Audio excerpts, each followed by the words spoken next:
Good morning, everyone. Good morning. It has been a glorious day, and for some of us a day and a half already, for those of you who arrived in time for our reception on Tuesday night.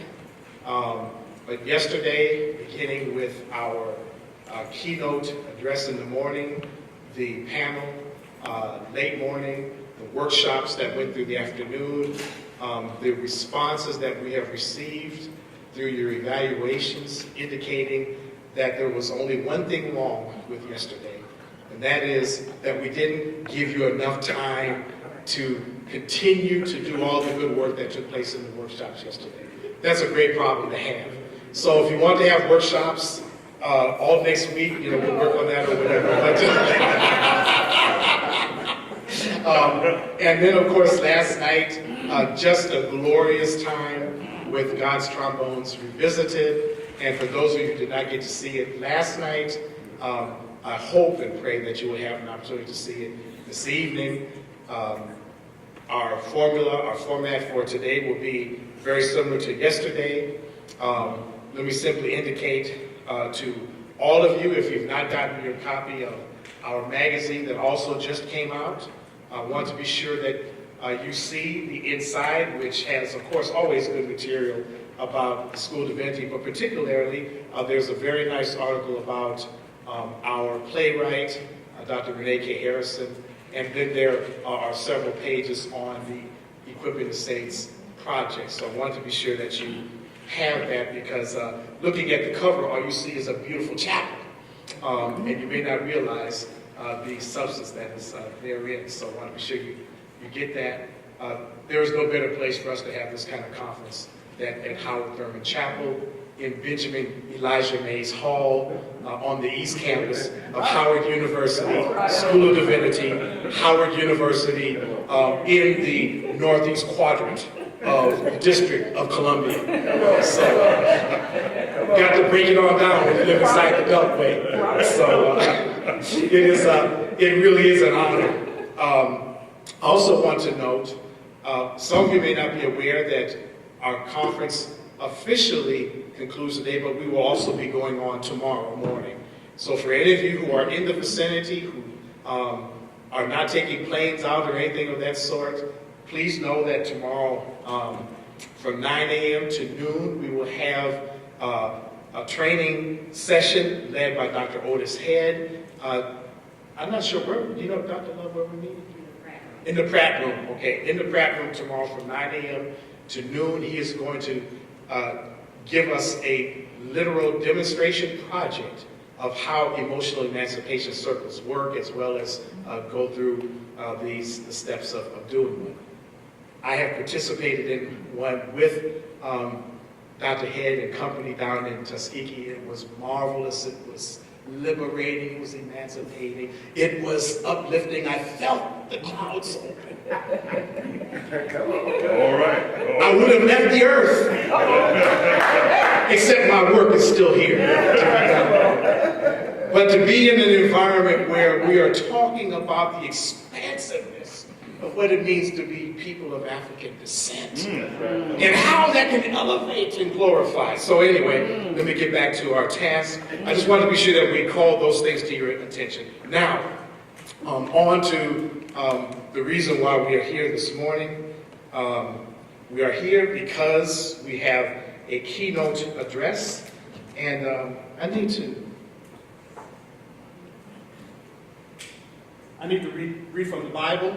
You remember Dr. Gilbert's presentation yesterday, and it really is humorous, but such is the time. This is from a little known book in the Hebrew Bible called Joshua. Joshua 6. Now Jericho was shut up inside and out because of the Israelites. No one came out and no one went in. The Lord said to Joshua, "See, I have handed Jericho over to you along with its king and soldiers. You shall march around the city, all the warriors circling the city once. Thus you shall do for 6 days, with 7 priests bearing 7 trumpets of ram's horns before the ark. On the 7th day you shall march around the city 7 times. the priest blowing the trumpets. And then it goes on from there. Now, why did I read that? Last night, God's trombones were in the house. This morning, we've got a trumpeter. We have with us Dr. Marsh Foster Boyd. Amen. And Dr. Marsh is someone whose biography is right here in your book, and so I don't need to read most of it. But there are a couple of things I need to point out to you. That first paragraph. She was named President Emeritus of Ecumenical Theological Seminary when she retired last year. Prior to that, she was Director of Accreditation and Leadership Education at the Association of Theological Schools. Before that, she was Associate Professor of Pastoral Care and Counseling at United Theological Seminary. And before that, Academic Dean at Payne Theological Seminary in Wilberforce. But it's that next sentence that should get our attention. In each of these positions, Dr. Boyd has been the first African-American woman to serve. Dr. Marsha Foster Boyd is a warrior in our midst. She has done enormous things for theological education, so much of it behind the scenes that many of us will have no idea how deeply she has been involved. She has been up to her elbows in grease, and she has never said a mumbling word. But for those of us who have known her over the years, have watched how she has opened doors and paved the way and made sure that her trailblazing was not in vain, this is a sister that we need to hear from today. She could tell her own story about how she went to Ecumenical and she found that there were Canaanites closing the gates. But she got her trumpet together. And you know, the trumpet has a higher brass sound than the trombone, so she didn't need to slide on it. She just needed to go ahead and work her thing the way that the good Dr. Marsha Foster Boyd does. And so, without further ado, the brilliance, the intelligence, the elocution, and the grace of Dr. Marsha Foster Boyd.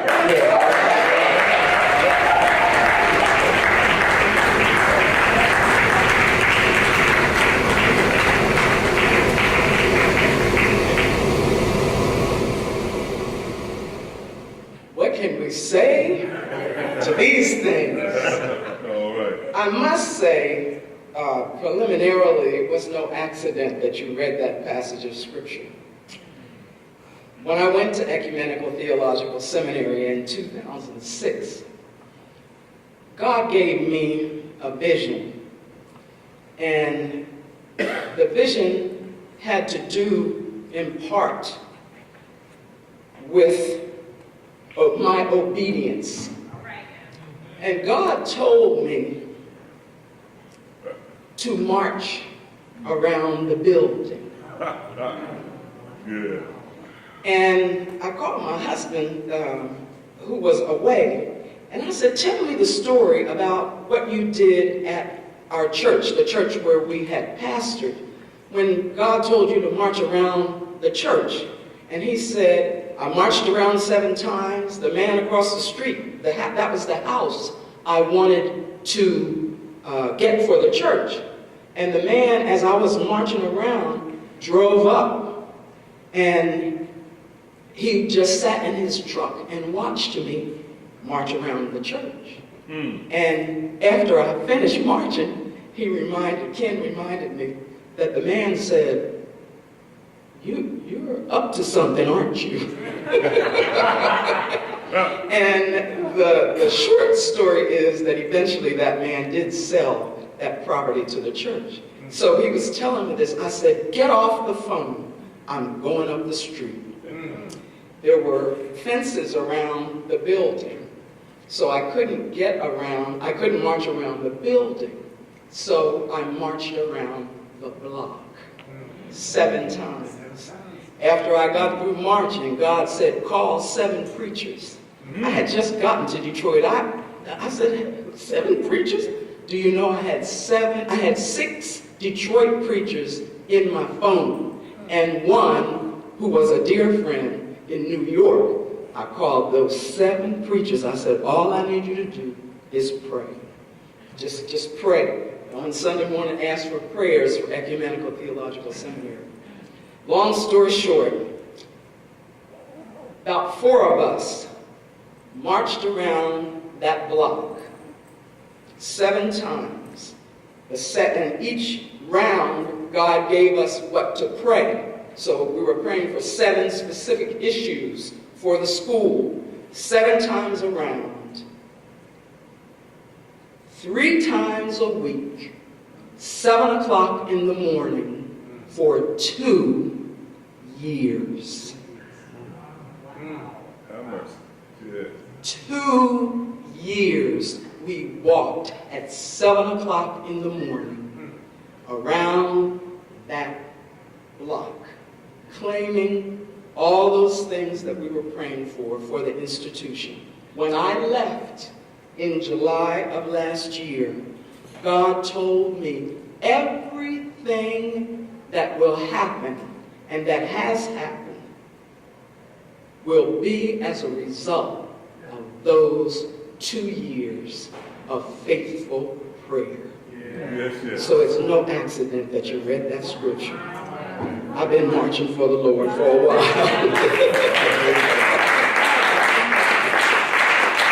Sometimes we don't know what deposit we make in the places where the doors have been opened. And many times, most of the time, those doors are not open for us. But we are placeholders holding a place for those who we don't even know coming behind us. The legacy of this institution, of this building, those that it's named for, those that have passed this way, we're here because of them. That's right. That's right. Yes. We're here because of their sacrifice, because they were marching around buildings and praying in corners and having chicken dinners and who knows what else to get us where we are today. So I'm thankful. I'm honored. And I want to thank my dear friend, Dean Pollard, and Dr. Love for this opportunity to come and offer these remarks to you. The bar was set by Dr. Warren yesterday. When Dr. Warren had us singing. My topic does not lend itself to that specifically, but I just want to throw in the air as I begin this. And the rendition that we know is a choral rendition that was actually arranged by my uncle, Hall Johnson. Some of you who know music know that name. He was my great uncle. I've been abused and I've been scorned.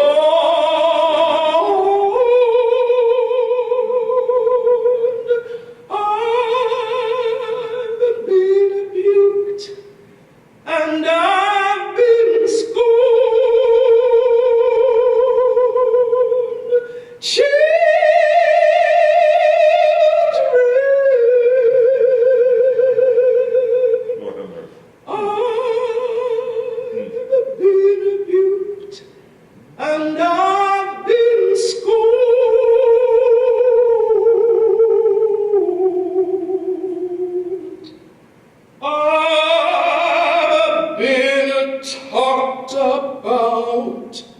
Shows you there is trouble all over this world. There is trouble all over this world. Children,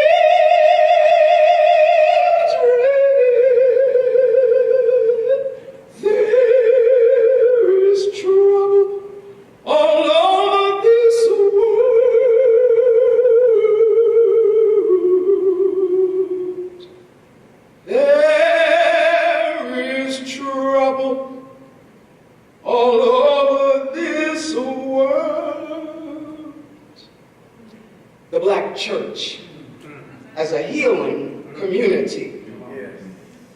How long, O Lord? How will the black church respond to cascading violence? Habakkuk, writing in the 6th century BCE, could have written the opening words of his oracle today. Hear him shouting and hear us shouting as we hear the daily news reports or scan the internet or talk with our families and friends, crying out for God to do something. How long, O Lord, shall I cry for help, and you will not listen? Or cry to you violence, and you will not save? Why do you make me see wrongdoing and look at trouble? Destruction and violence are before me. Strife and contention arise. So the law becomes slack, and justice never prevails. The wicked surround the righteous. Therefore judgment comes forth perverted. How do we define violence? The dictionary says it this way: swift and intense force, like the violence of a storm, rough or injurious physical force, action, or treatment as to die by violence, an unjust or unwarranted exertion of force or power as against rights or laws, that is, to take over a government or a people by violence. I submit to you that it is not just violence we're dealing with, but a term I call cascading violence that has plagued us as African Americans over the centuries, manifested in many varied forms until this very day. The dictionary defines a cascade as anything that resembles a waterfall, especially in seeming to flow or fall in abundance. It defines a waterfall as a sudden, unsupported drop in a stream. It's formed when a stream course is interrupted, as when a stream passes over a layer of hard rock to an area of softer and therefore more easily eroded rock. Normally, as a stream grows older, the waterfall, by undercutting and erosion of the waterfall edge and stream bed above the fall, moves upstream and loses height until the waterfall eventually becomes a series of rapids and then finally disappears. Niagara Falls is probably the falls that we're most familiar with.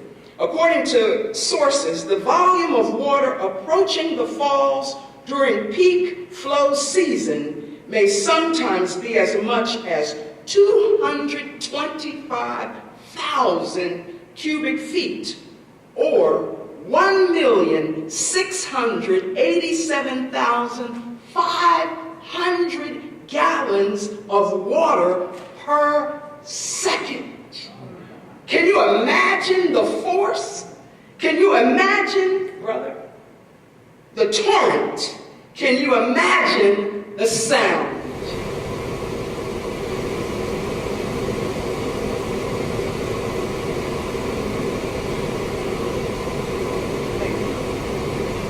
For me, the term cascading violence describes the multiple types of violence experienced cumulatively by Black people.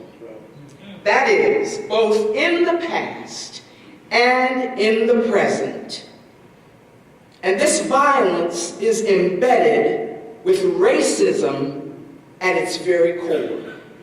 This violence can be traced all the way to Africa, when our ancestors were ripped from their communities and families and marched 500 miles in some cases, chained at the neck, hands, and feet to the slave dungeons of West Africa, stripped of their languages and personhood, suffering all manner of atrocities for 3 to 6 months. Then, if they survived, were packed into the cargo holds of slave ships like sardines, menstruating, defecating, regurgitating, salivating, urinating, giving birth, aborting, and sometimes killing their own babies, being sodomized, raped, assaulted in every way imaginable for another 3 to 6 months, cascading violence. Then, if they lived, not committing suicide or being murdered, landing on the shores of Brazil for the most part, but also the Caribbean and the United States, being bought and sold on auction blocks along with livestock and commodities, not being allowed to learn to read or write or marry, but forced to labor, sire or bear children, and suffer unmentionable atrocities at the hands of their so-called masters. This thriving industry of chattel slavery existed from 1619 to 1865, almost 300 years in these United States.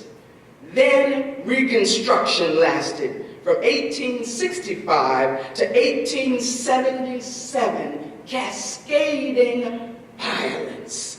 Following Reconstruction, Jim Crow became the law of the land, a racial caste system which operated primarily but not exclusively in southern and border states between 1877 and the mid-1960s. Black codes were instituted which took away many of the rights that had been granted to blacks through the 13th, 14th, and 15th Amendments during Reconstruction. But we know that Jim Crow was more than a series of rigid anti-black laws. It became a way of life, a deluge, a cascading violence. During this period, the doctrine of separate but equal was legalized by the Plessy versus Ferguson case. In 1896, the Supreme Court ruled that racially separate facilities, if equal, did not violate the Constitution. Segregation, the court said, was not discrimination. Of course, we know that from that day to this, separate has never meant equal. Lynchings were commonplace during this period, cascading violence. But we also established most, if not all, of the HBCUs and other academic institutions with the help of the Black church. And we also established many clubs and Greek letter organizations. Indeed, we succeeded in spite of the rabid racism all around us through uplift, lifting as we climbed. From 1955 at the Montgomery bus boycott through 2008 with the election of President Barack Hussein Obama, African Americans and their allies were engaged in the civil rights movement to overturn the discriminatory laws that were passed during the Jim Crow era. While legal gains were surely made, this violence with racism at its core continued to be visited on the Black community with Ku Klux Klan activity, terrorist bombings, harassment as children and young adults integrated schools and colleges. The assassinations of civil rights activist Medgar Evers, allies President John F. Kennedy and Attorney General Robert Kennedy, and the assassination of civil rights icon Dr. Martin Luther King Jr., along with untold numbers of civil rights activists throughout the South, and on and on and on, cascading violence, a deluge over centuries washing over us to this day. The cascading violence of almost 400 years of our history in this country envelops us as a people, continuously overtaking us on every side. It's inescapable. It seems to be in the very air we breathe. A deluge capable of drowning us individually and collectively. It is a deluge of cascading violence against black bodies due to racism, misogyny, sexism, patriarchy, and homophobia inflicted from without and all too often from within. The contemporary experience of cascading violence. In addition to what we've already named, we can add 5 additional types of violence. Number 1, the violence to the person. That is domestic violence, sexual, emotional, physical abuse, child abuse, bullying in all of its forms, sex trafficking, rape, or incest.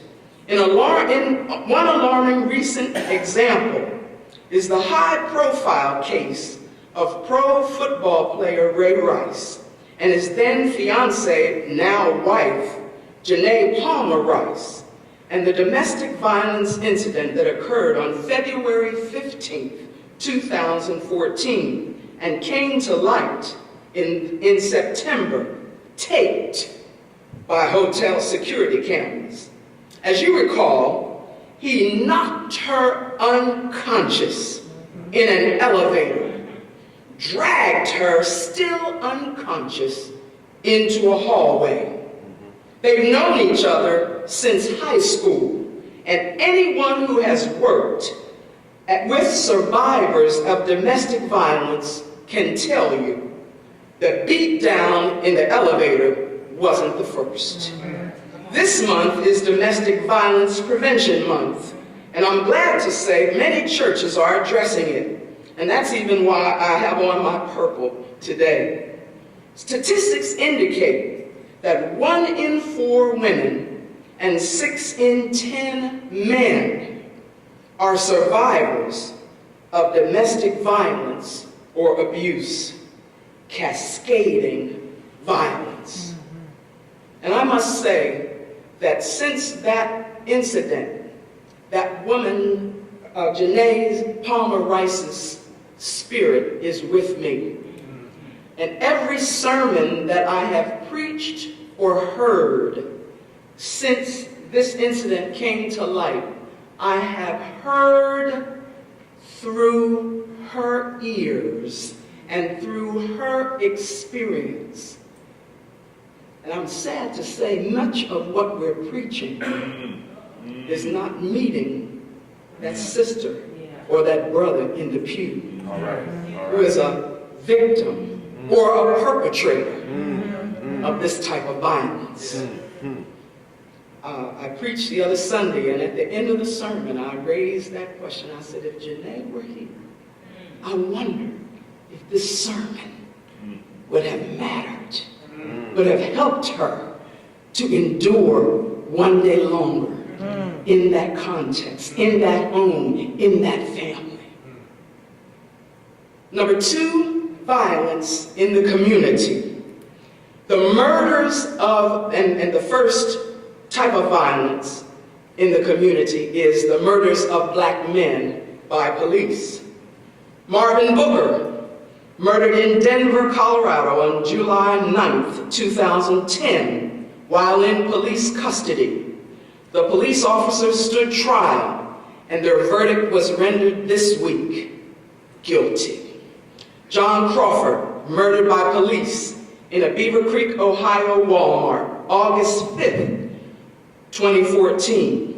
4 days later, on August 9th, 2014, unarmed Michael Brown shot dead in the street by police in Ferguson, Missouri. Eric Garner died on July 17th, 2014 in New York City while selling single cigarettes on the street. Von Derek Myers, 18, died in St. Louis, Missouri on October 8th, 2014, just last week, shot 17 times. His death is under investigation. All killed by police, and on and on and on, cascading violence. Indeed, even the President of the United States isn't safe. On September 10th, 2014, Secret Services agents allowed an armed felon to ride in the same elevator with him in Atlanta at the Center for Disease Control. And 3 days later, a knife-wielding military veteran breached 5 levels of security and scaled the fence surrounding the White House, ran unhindered 100 yards. That's the length of a football field. To the White House, entered the White House, and made his way 40 yards into the building before being stopped. Not shot and killed, mind you. We cannot fail to mention so-called historic black-on-black crime as well. A damnable outgrowth of cascading racist violence. Dr. Emily Towns, in her book, Breaking the Fine Rein of Death, published in 1998, indicates that according to 1995 statistics, homicide was the leading cause of death for African American males between the ages of 16 and 24. In the 16 years since, the Centers for Disease Control's 2010 statistics report that it is still the leading cause of death for that population, but the age range has expanded to the ages 15 through 34. In fact, homicide accounts for 50% of the deaths for African American men between the ages of 15 and 19, 49% for those between the ages of 20 and 24, 35% for the ages 25 through 30. But most surprising are these 2010 statistics. Homicide accounts for 16% of the deaths of African American male children between the ages of 1 and 4 years of age. 16%. And 12% of the deaths between ages 12 and 14. Cascading violence. Now, the second type of violence in the community is mass incarceration and the school-to-prison pipeline. 2010 statistics published by the Prison Policy Initiative indicated that black people are 5 to 6 times more likely to be in the prison system. And when we say prison system, we know that that is either in prison, in jail, or on parole.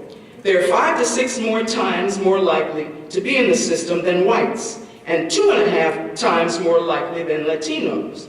Black and brown populations together are 8 to 9 times more likely than whites to find themselves embroiled in the prison system. Dr. Michelle Alexander has written perhaps the most definitive book to date on this subject, entitled The New Jim Crow. She asserts, in each generation, new tactics have been used for achieving the same goals shared by the founding fathers. Denying African Americans citizenship was deemed essential to the formation of the original Union. An extraordinary percentage of black men in the United States are now legally barred from voting today, just as they have been throughout most of American history. They are also subject to legalized discrimination in employment, housing, education, public benefits, jury duty, just as their parents, grandparents, and great-grandparents once were, unquote. As a criminal, you have scarcely more rights and arguably less respect than a black man living in Alabama at the height of Jim Crow. We have not ended racial caste in America, she writes. We have merely redesigned it. I'm sure Darrell Rowe and Enola Aird would agree. In their article published just last week in the New Haven Daily Register entitled "Time to Address the Root Cause of the Devaluing of Black Lives," they state, just down the road from Ferguson, Missouri, lie the remains of Dred Scott, plaintiff in the infamous 1857 decision in which the United States Supreme Court said that black people, quote, are beings of an inferior order, so far inferior that they have no rights, which the white man is bound to respect. Scott, enslaved in Virginia, sued to gain his freedom after his master took him to a free state. In rejecting his plea, the justices ruled that Scott was not even a citizen and therefore could not sue. Not even a citizen? No rights. The white man is bound to respect. Rowe and Aird assert that the killings of our black children over the past months and weeks are rooted in an ideology created almost 4 centuries ago to justify the enslavement of Africans. The myth, or as they term it, the lie of black inferiority. Thus, they write, they still have no rights, which the white man is bound to respect. Rowe and Aird state that, quote, the lie contributes to the black-white health and academic achievement gaps, as well as the epidemic of violence among our youth and the criminalization and mass incarceration of black people. The wanton killing of black people will not end until we overcome and overturn both the lie of black inferiority and its evil twin, the lie of white superiority. The cascading violence will continue. With regard to the school-to-prison pipeline, episode 6 of Tavis Smiley Reports on PBS aired a segment on March 26, 2013, entitled Education Under Arrest, produced by Carla Amorano.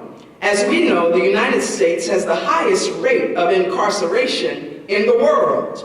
Among black and brown citizens, although black and brown citizens make up 30% of the population, they make up 61% of the incarcerated population. 1 out of 3 African American men will be incarcerated in his lifetime, and 1 out of 6 Latino men will be incarcerated in his lifetime.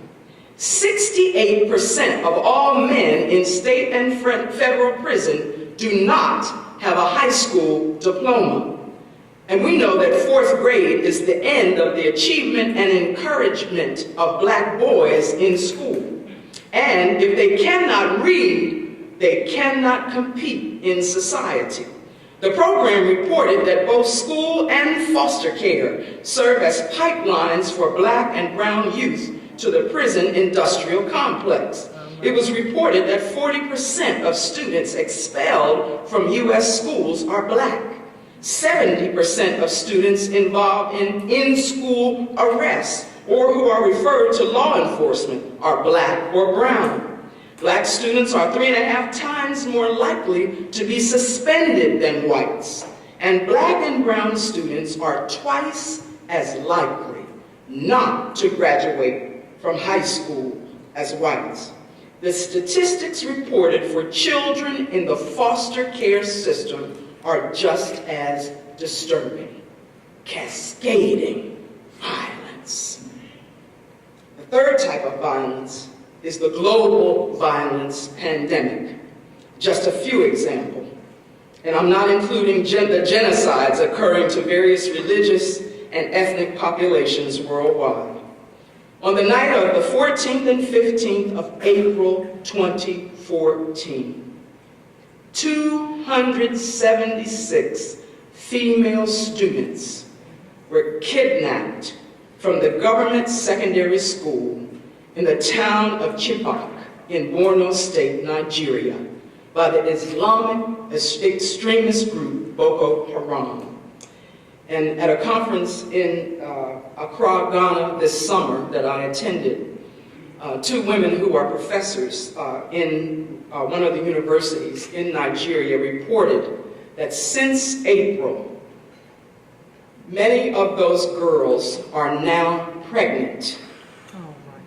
And several of their parents have died. And of course, these girls, as girls throughout the centuries, are being raped by their perpetrators. Their parents have died of largely heart attacks. And what is a heart attack? But an attack to a broken heart. So their parents are dying. The girls are getting ready now to give birth to these babies. And what the women shared with us, the professor shared with us, is all of this indicates that now a community is being established. You're just sitting there, isn't that something? But that's what happens. Now a community is being established with these young, quote, brides. A new community that these Boko Haram terrorists are creating. And that clearly, if they're creating a community, there are people on the outside who are helping them perpetrate this crime. And the sisters told us that there are probably women in the neighboring villages who are being paid to come in and care for these girls. I'm talking about cascading violence. In 2014, 2 American journalists, 2 British aid workers, and an unknown number of Syrian soldiers were beheaded by the terrorist group ISIL, which stands for Islamic State of Iraq and the Levant. ISIL, operating in Iraq and parts of Syria. Videos of these beheadings are posted, as we know, on social media. On September 26, 2014, in Kabul, Afghanistan, the Taliban beheaded 12 Afghan civilians, mostly family members of local police. Liberian-American Thomas Duncan died on October 7, 2014, from the Ebola virus after returning from Liberia. He is, to date, the only patient treated in the United States who was not given the vaccine developed to treat the disease, and the only person to die. Cascading violence. And even since last Tuesday, the 7th of October, now we're in a crisis, aren't we, in the United States? Another fabrication, another something to keep us riled up. Don't believe the hype. Not in this country. We need to focus our efforts on the 3 West African countries that are suffering through the Ebola virus. Don't believe the hype. Do your own research. Violence, number 4, violence to the self. That is drug and alcohol addiction and abuse, depression and suicide. In just one population, and I'm sensitive to this population because my husband is a Vietnam veteran. Veterans of the U.S. military, and he also now is a chaplain at the VA Medical Center in Dayton. So I hear these stories about Vietnam vets, and I also live with one. So let's just look briefly at that one population with regard to the issue of suicide, violence to the self. 10 years after the war in Vietnam ended, as we know, on the wall here in Washington, 58,000 names are listed of those who died in the war. 10 years after the war ended, that would be around 1982, 83, 84. Twice as many people, veterans of the Vietnam War, had committed suicide as died in the war. 10 years after the war, twice as many people who lived through the war had committed suicide than had died in the war. And today, according to an article by Leo Chanel III in the January 9th, 2014 issue of Stars and Stripes, it's estimated that approximately 22 veterans commit suicide every day. That's inclusive of all wars since the Vietnam War. The rate of suicide among veterans rose dramatically from 2009 to 2011. During this period, there has been a 44% increase in suicide among young men under the age of 30. So those are people coming back from Iraq and Afghanistan are committing suicide, and their rate of suicide has increased 44% in the past few years, and an 11% increase in the rate of suicide among female veterans.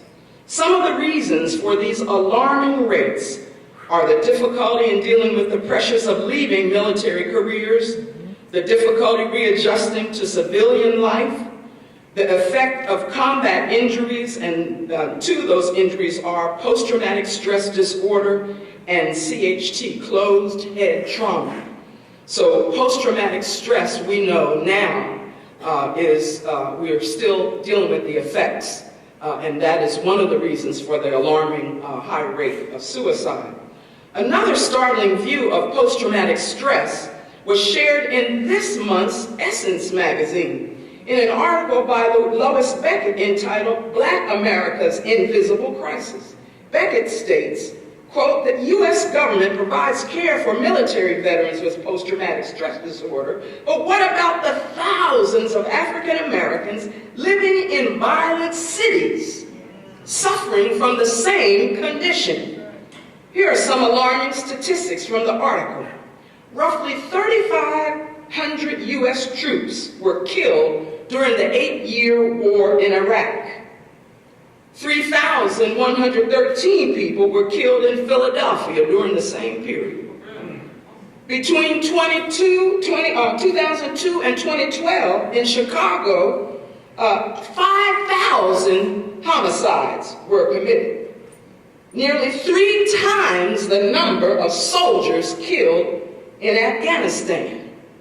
Beckett reports that over the past 20 years, medical researchers have studied residents who have been exposed to violence in cities such as the city I used to live in, Detroit, and a city right up the road, Baltimore. And they found that they exhibited symptoms of PTSD.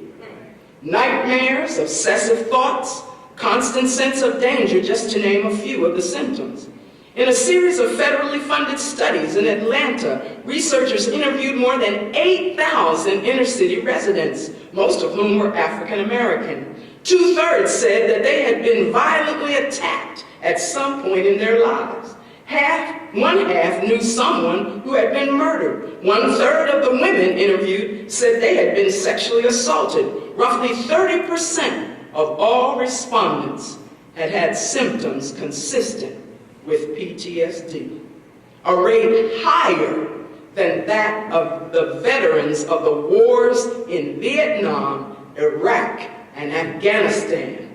Indeed, gang members themselves are just as likely to suffer from PTSD as anyone else. And gun violence re-traumatizes families over and over again. Cascading violence. Number 5, other forms of violence. Time will not permit me to elaborate on the many other ways we are harassed. Shopping while Black, driving while Black, dining out while Black, buying or renting a house while Black, buying a car while Black, or killed like Trayvon Martin, 17 years old, walking in your neighborhood while Black, or like Renisha McBride, 19 years old, asking for help while Black, or like Michael Brown, 18, walking down the street while Black, or like Deshaun Curry, 18, entering your own house while Black. Or like Jordan Davis, 17, listening to music in the car while Black. Or like 7-year-old Ayanna Stanley Jones, sleeping on your own couch in your own house while Black. And on and on and on. This deluge, this torrent of cascading violence.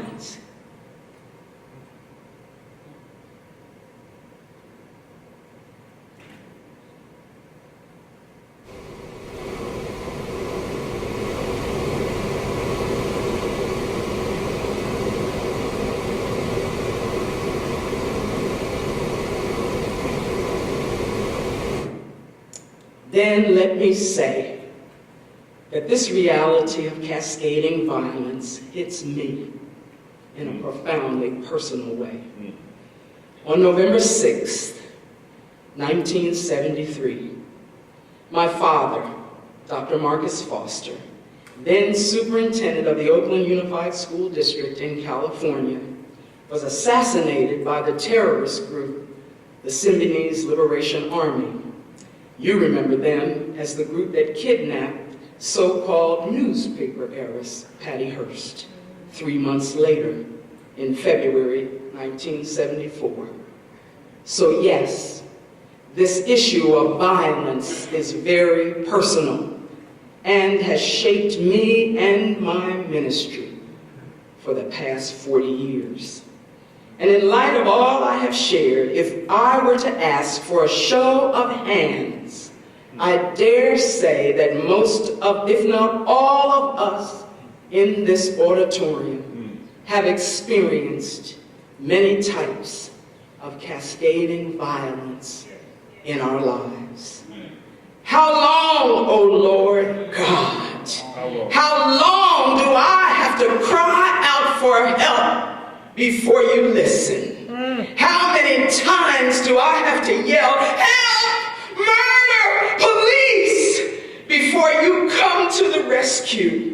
Why do you force me to look at evil, stare trouble in the face day after day? Anarchy and violence break out, quarrels and fights all over the place. Law and order fall to pieces. Justice is a joke. The wicked have the righteous hamstrung and stand justice on its head. How can the Black church serve as a healing community to address cascading violence?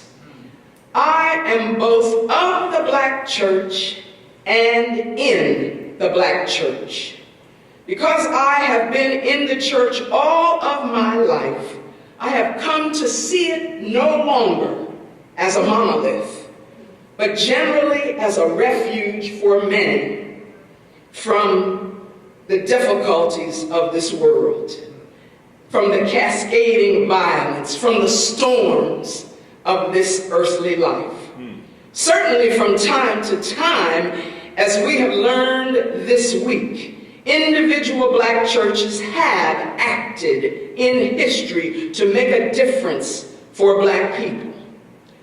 But I must say, for the most part, these many black churches have served as agents of social control, keeping their members inwardly rather than outwardly focused. Our various denominations talk about making a difference, but apart from a handful of churches and a few more that we may not even know that are doing good work, and they're so deep into it that they can't come up for a breath of air, our denominations and the church as a whole have been ineffective in causing, as we like to say, justice to roll down like waters, cascading justice, I would think, and righteousness like an ever-flowing stream. We're not really, on the whole, participating in bringing about cascading justice, nor abating cascading violence. And I thought this week about Vernon Jones. You may remember him as the pastor of Dexter Avenue Baptist Church prior to Martin Luther King Jr. going there. And Vernon Jones was extremely unpopular to the members of the church, to the point that they literally forced him out. He only lasted for 5 years there at that church, but he became, many will say, the father of the civil rights movement. But that local congregation could not deal with what he was trying to advocate. That's right. Not until the young man came on the scene of Martin Luther King Jr., and he only lasted there for 6 years. Got to talk about church politics, but that's another conference for another time. Then classism has caused many of our churches to become insensitive and self-centered, immune to acting on behalf of those most severely impacted by cascading violence. This is precisely why the black churches in urban centers are largely small and more often than not dying. We have fled the cities because we can. I know that's true in Detroit, and I believe that's true right here in Washington. However, I submit that the black church can stem the overwhelming tide of cascading violence by embracing the pastoral theological model of womanist care. Originally, when I wrote about womanist care in 1991, in a chapter in the book Womanist Care, How to Tend the Souls of Women, and again as I wrote in 1997 in a chapter in the book Embracing the Spirit, this methodology described an intentional process of caregiving and care receiving by African American women. That was understandable 17 years ago when many black women were just finding their voices in the church and in the workplace. And you know, in the 80s and the early 90s, that's when women's conferences began to happen in many of our churches, regardless of denomination. And one of the issues was women forming intentional supportive communities. However, since that time, and certainly in these days, cascading violence and its contemporary manifestations and debilitating aftermath, the womanist notion that we must embrace the whole community is paramount. As Alice Walker states, a womanist is committed to survival and wholeness of the entire people, male and female, not a separatist except periodically for health, loves struggle and loves the folk. Therefore, while womanist care in its naissance may have primarily emphasized the care given to African American women by African American women, in the 21st century, both the definition and the work have expanded to more directly encompass the family and the community to ensure the survival and wholeness of the entire people, male and female. The original components of womanist care were communication, listening, confrontation, accountability, and healing or transformation. Today, I would also add ritual. In breaking the fine rein of death, with regard to ritual, Emily Towns calls us to a time of repentance and a period of lament.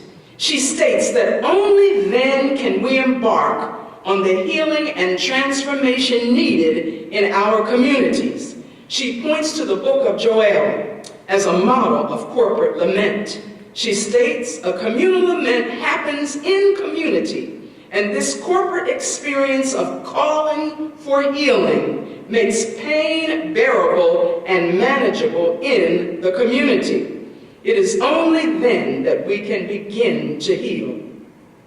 If the Black church, perhaps during African American History Month, would embrace this ritual of repentance and lament, this communal lament could be a breakthrough time for those who have seldom, if ever, grieved the loss of their childhoods because of incest or other forms of abuse, for survivors of domestic violence, for parents who have lost children due to drugs, gangs, street violence, or prison, for all of us, survivors of the Holocaust, of the Middle Passage, and the slave industry.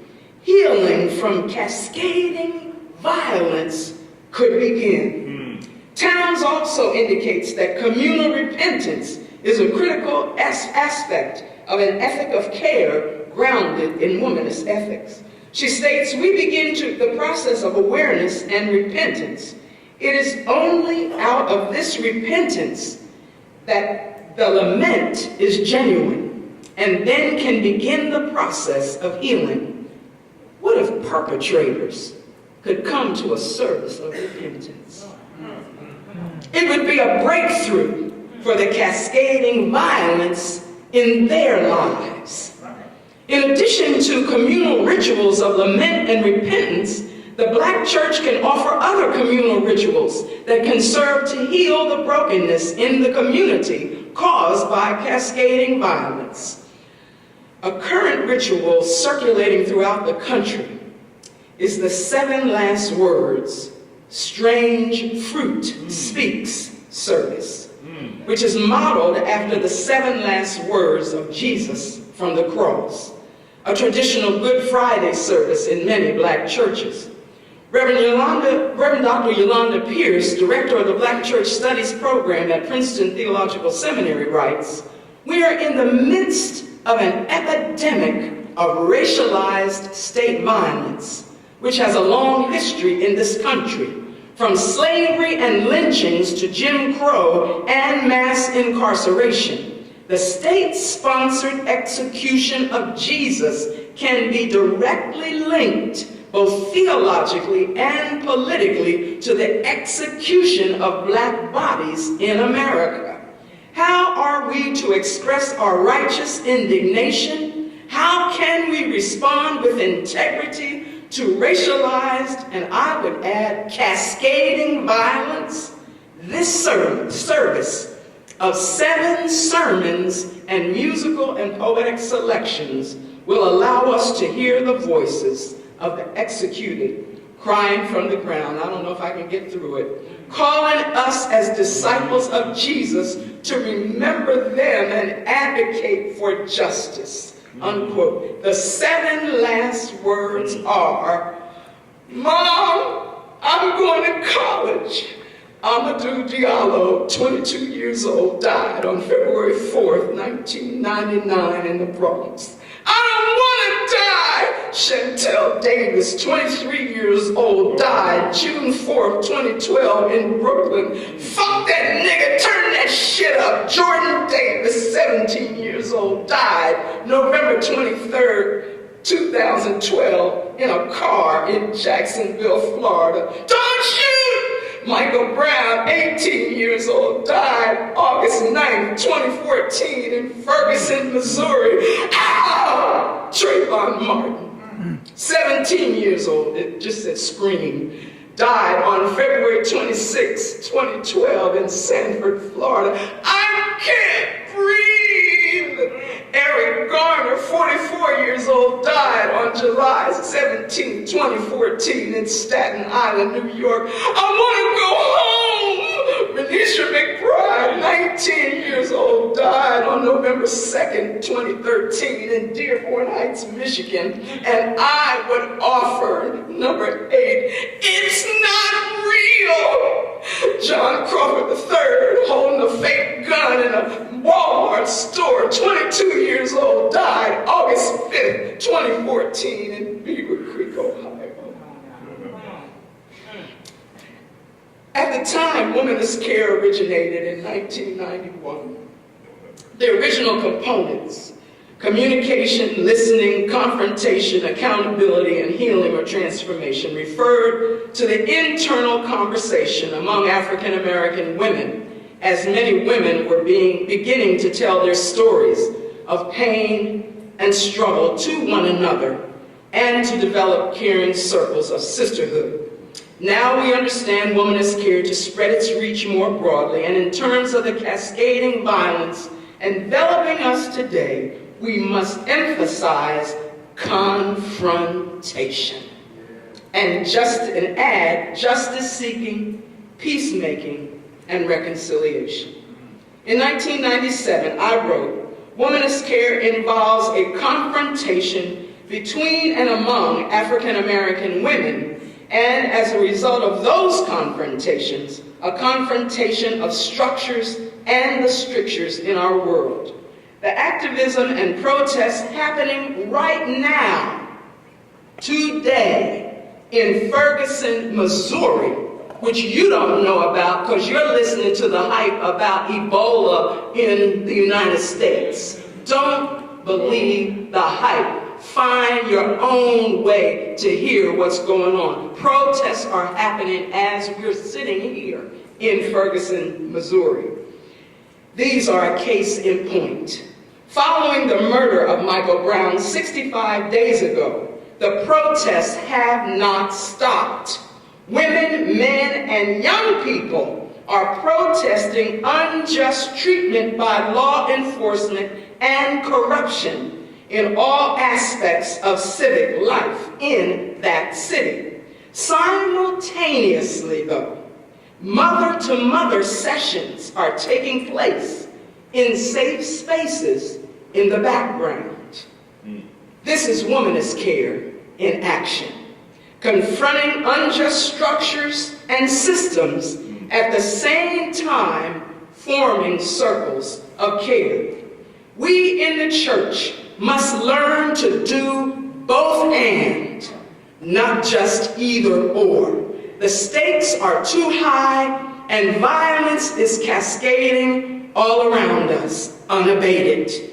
Carol Watkins Ali, in her groundbreaking book, Survival and Liberation, Pastoral Theology in African American Context, published in 1999, sets forth an African American centered communal pastoral theology that is grounded in this view of healing and wholeness for the African American community, stating that this new methodology, quote, begins with the experience of the culture versus objectifications and abstractions about the culture, and allows for the significance of community versus individuality, and expands the operations of ministry.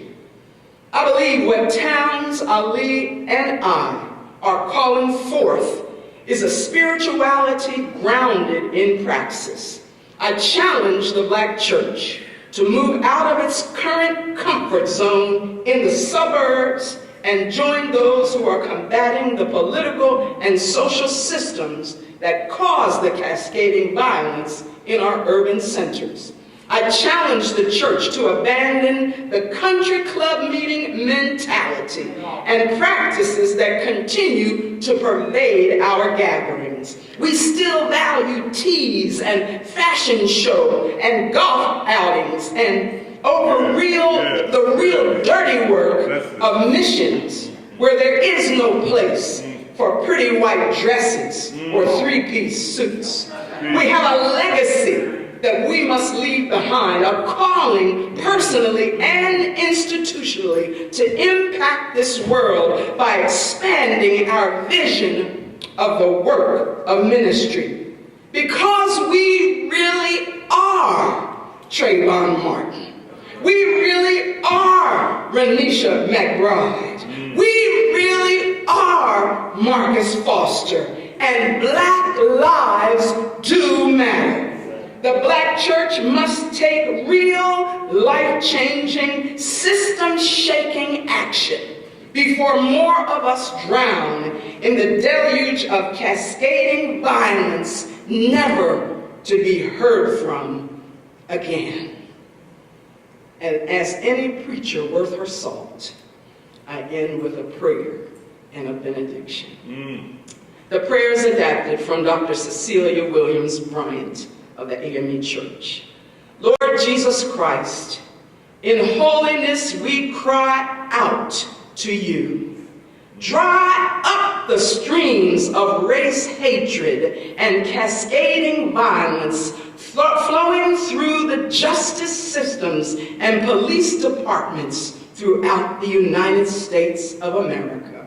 And by the fires of heaven, burn up the oceanic source of race hatred that is drowning the integrity of this nation, and dry up the deluge of cascading violence in the name of Jesus. And I leave you with this Franciscan benediction. May God bless us with discomfort at easy answers, half-truths, and superficial relationships, so that we may live from deep within our hearts. May God bless us with anger at injustice, oppression, and exploitation of God's creations, so that we may work for justice, freedom, and peace. May God bless us with tears to shed for those who suffer pain, rejection, hunger, and war, so that we may reach out our hands to comfort them and to turn their pain into joy. And may God bless us with just enough foolishness to believe that we can make a difference in this world, so that we can do what others claim cannot be done, to bring justice and kindness to all our children and all our neighbors who are poor. Amen.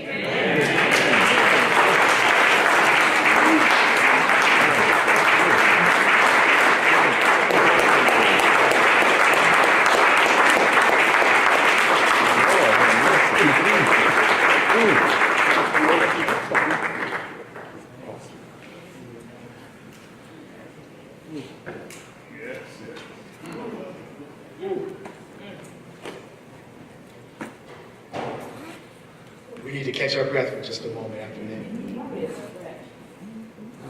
For anyone who needs to use the restrooms, you know where they are located, on either hallway. We're going to move into the next session that is going to be led by Dr. Fred Ware as facilitator, and he will conduct our session, but hopefully we can conclude by 12:30 so that we can get to lunch. So I'm going to invite Dr. Ware to come. Dr. Ware is Associate Professor of Theology here at Howard University School of Divinity. And for many of you, it will come as news that he is also the recipient of a very recent award from the American Association for the Advancement of Science. This award will allow him to integrate issues of science and religion into the theological curriculum. He will be doing a lot of work with us, but also collaborating with colleagues across the campus in the sciences. We are so excited, we are so honored to have as our facilitator this morning, Dr. Fred Ware.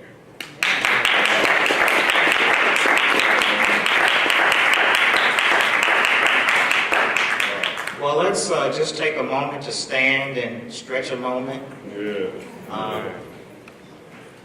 Somebody came in after we started. You might just want to introduce yourself, who you're sitting next to, because we'll be together for a few more minutes. That was such a wonderful address that we heard, and it was such a powerful word. It always invites a response.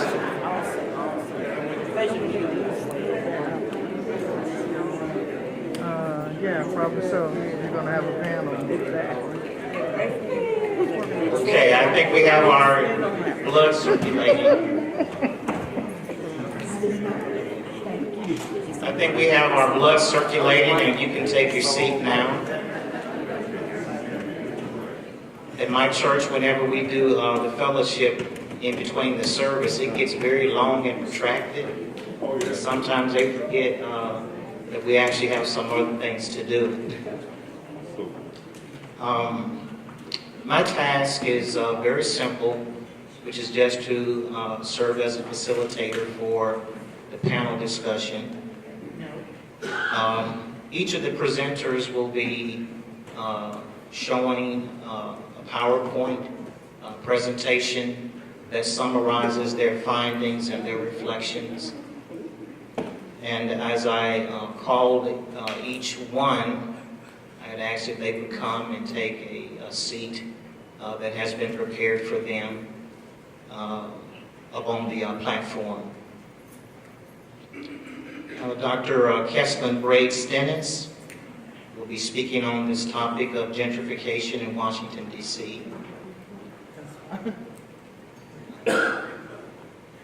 Sarah Farmer, a doctoral candidate at Emory University, will be speaking on the topic of the Inclusivity Landscape National Sample.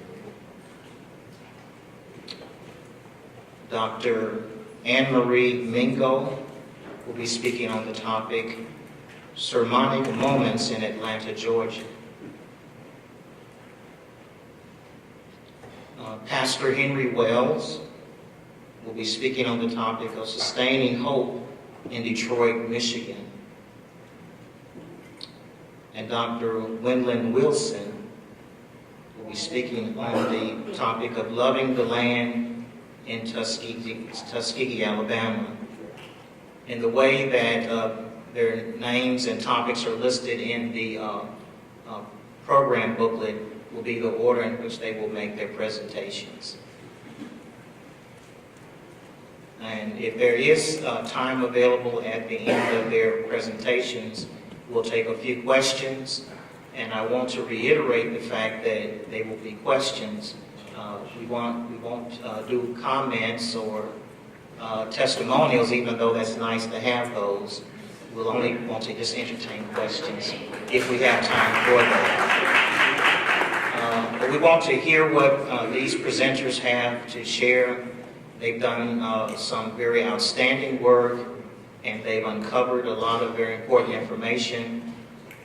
If we don't have sufficient time for you to raise your questions during this panel discussion, there's an ample opportunity for you to engage our presenters, our researchers, during the workshops that will be held in the afternoon.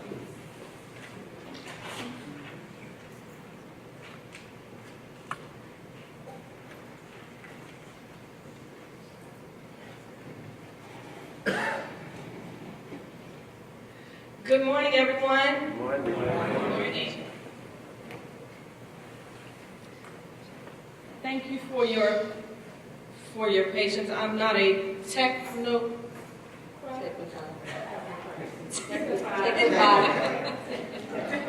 but we're going to do our best. Amen.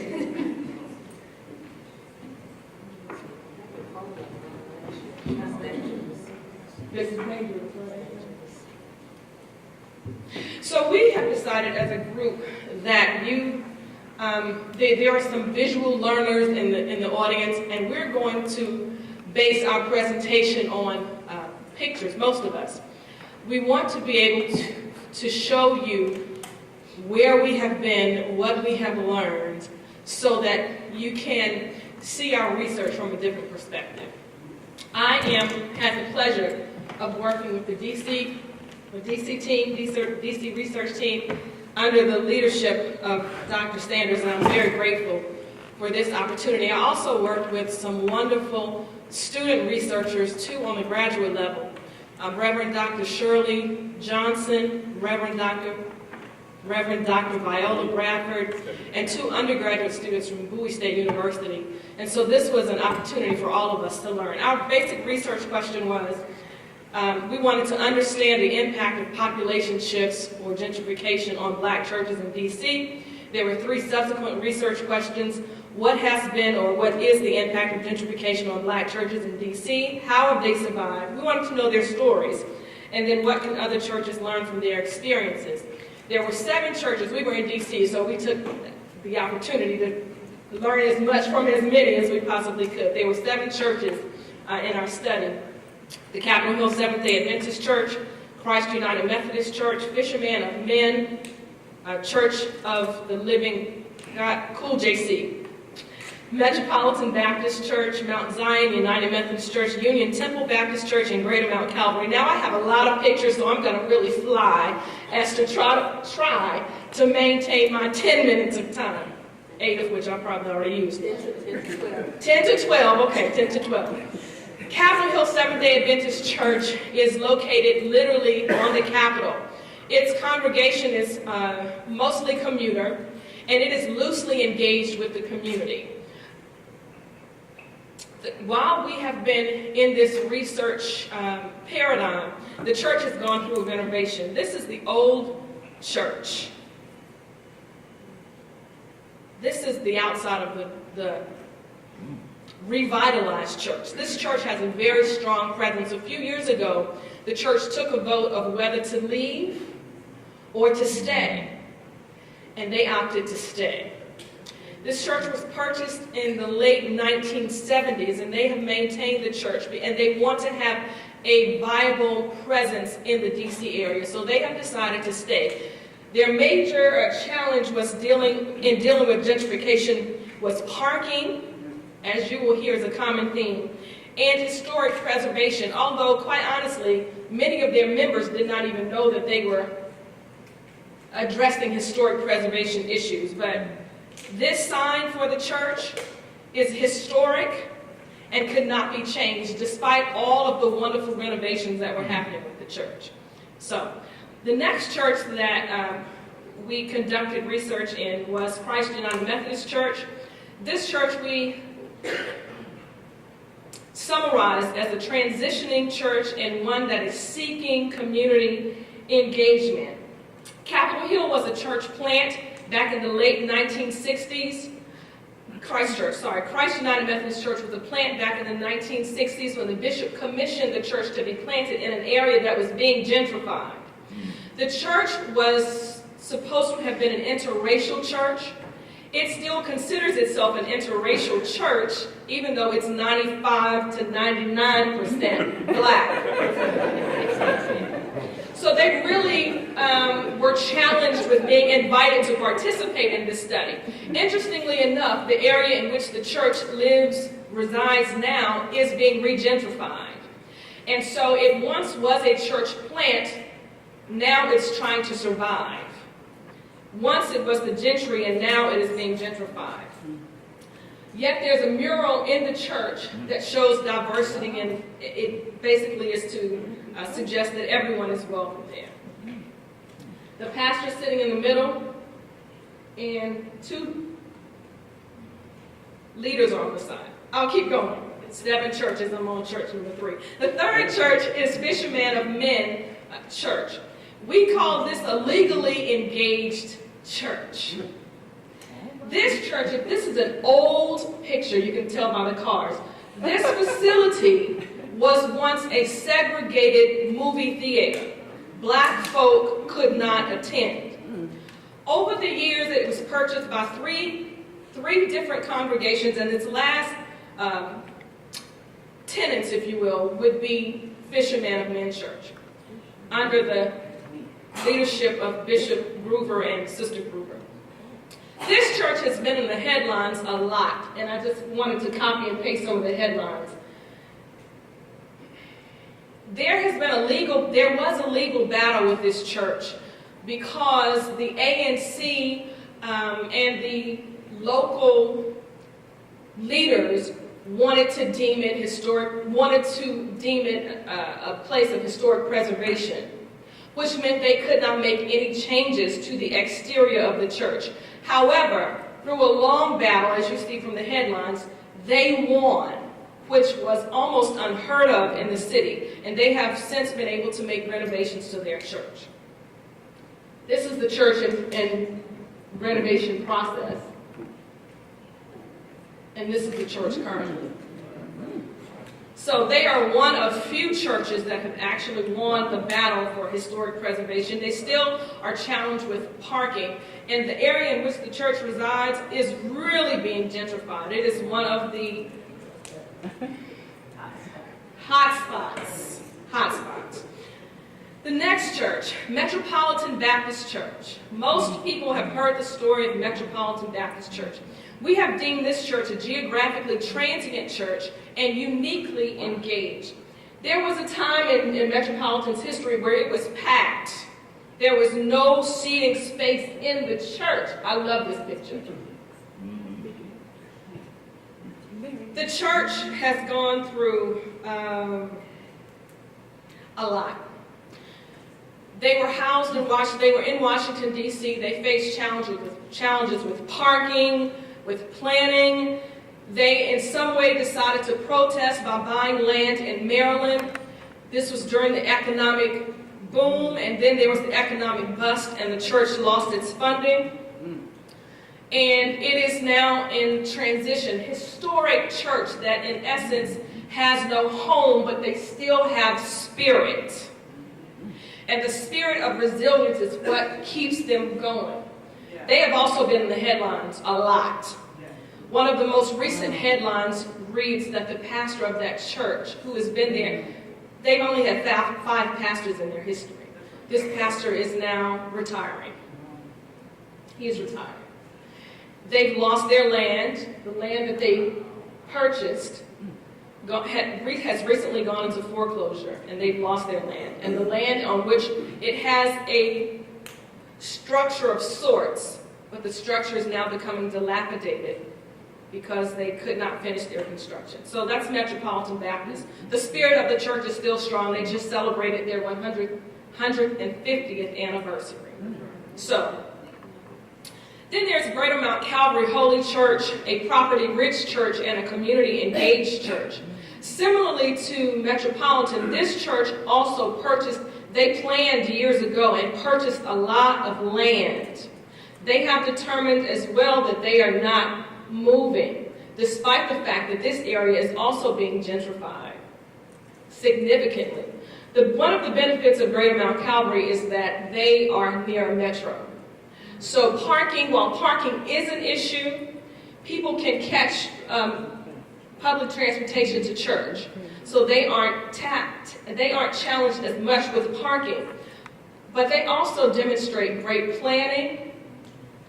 This is the church that has demonstrated great partnerships with local businesses. So for those who choose to come in and park, they can park at the local businesses.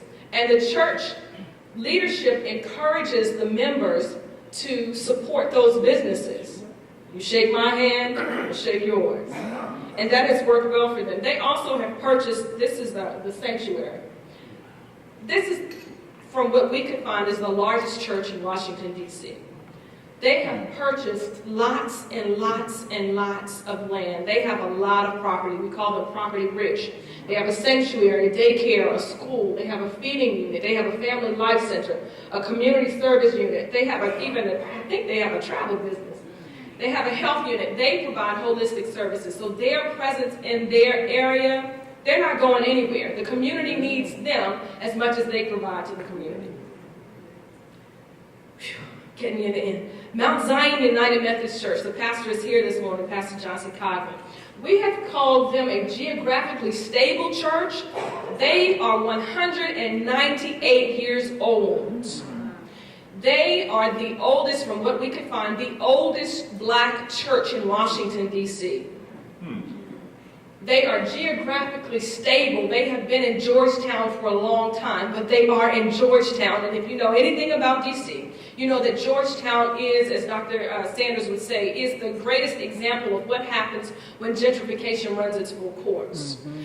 There's one member of the church who lives in the Georgetown area. Everybody else commutes in. Geographically stable, but they are, because Georgetown is a very different community than what it once was, they are seeking community engagement. The question for them is, how do we connect? What kind of ministries do we need to have in order to survive in this newly gentrified area? First Black Methodist Church in D.C. This is a historical placard that's on the church. This is one of the cemeteries, one of the oldest black cemeteries. And I understand, Pastor Codman, correct me if I'm wrong, that there's the Underground Railroad ran through the cemetery. So there's a lot of history here. But it's challenged to survive financially. Last church. Ooh, did I make it? Union Temple Baptist Church. Union Temple Baptist Church is very unique as well. It is a culturally influenced and politically engaged church. Pastor Wylin Wilson is the pastor there. This picture is actually, you can't miss it. You can't miss it when you come into the church. This is a mural that was commissioned, and it represents black leaders throughout time. In the basement of the church, there's a wall of black history. There's a rich culture in the church that you can't miss it. This pastor decided years ago, similarly to the pastor of Rhode Island Avenue, Mount Calvary, to purchase as much land as you can. This is the pastor who said that the city has a plan to do away with certain things, and in order for us to counter the plan, we need to purchase as much as we can. So they have done that. And now this area as well is being gentrified. You look up in what was once the black part of D.C., you now see other faces. And so this church is surviving because we wouldn't call it property rich, but it does have property. And it maintains its culture and its level of influence. They are also politically engaged. So I just wanted to show you as many, this is what Union Temple looks like on the outside. I wanted to show you as many pictures as I could from the churches that we engaged in. We learned a lot of lessons. We will talk about the 5 P's this afternoon as we did yesterday. But some of the lessons that I learned: black congregations are rich in history, service, advocacy, and community well-being. Black congregations in D.C. are committed to sustaining themselves and fulfilling their purposes.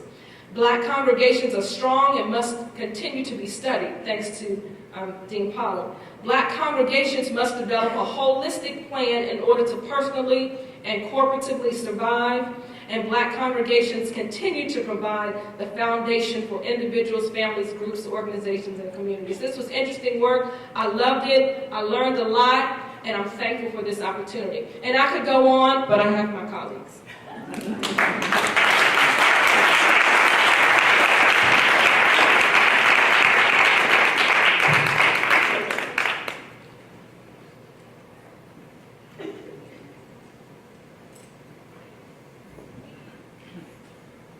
Greetings.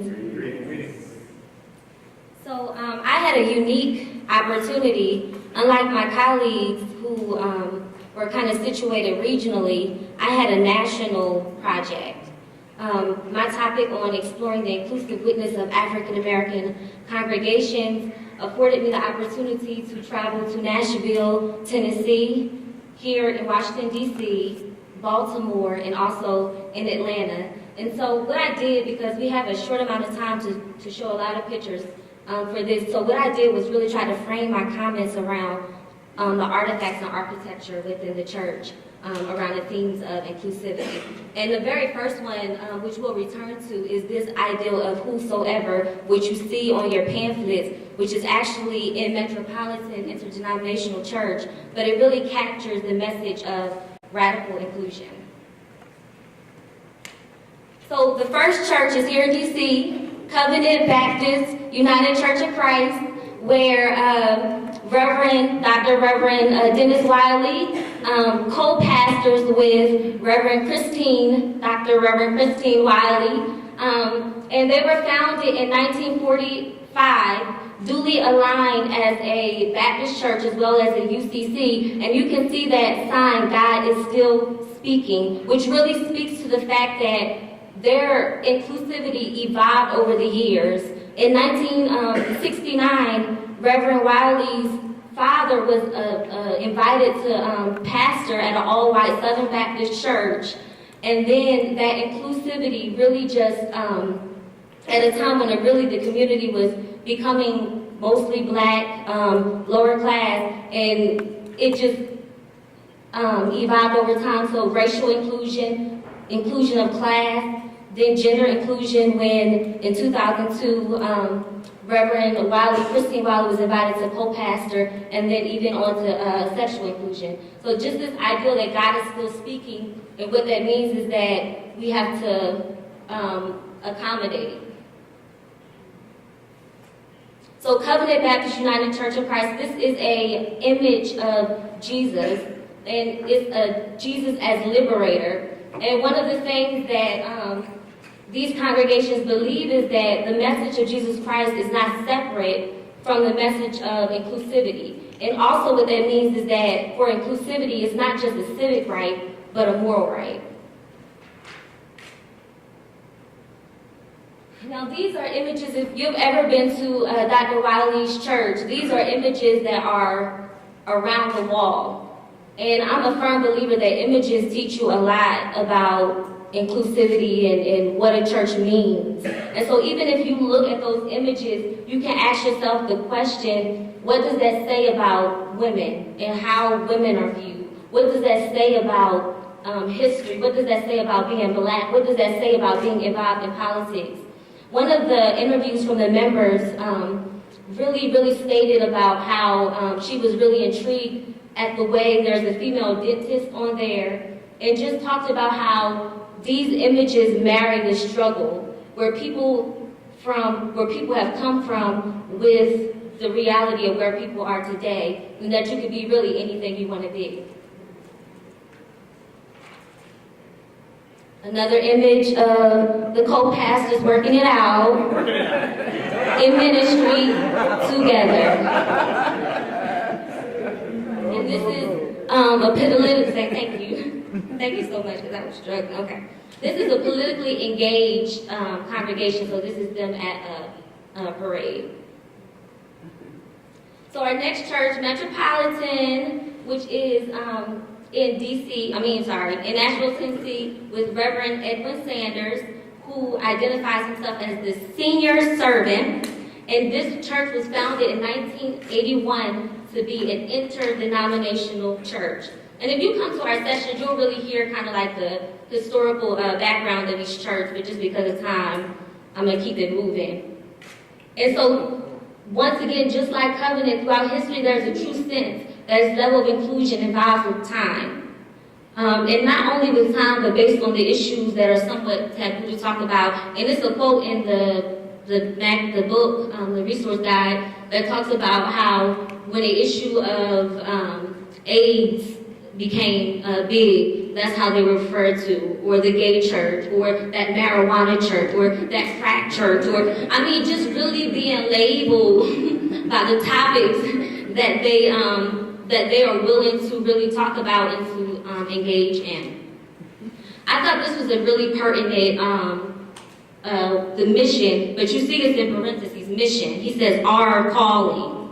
But the thing that's really, really pertinent to look at is it says inclusive of all and alienating to none. And so you really should with that and put a plus, because sometimes it's easy to be inclusive of all, but it's really difficult to be alienating to none. And that was why that phrase was put in it, because you can't assume that just because you're being inclusive to all, that you're not alienating anyone.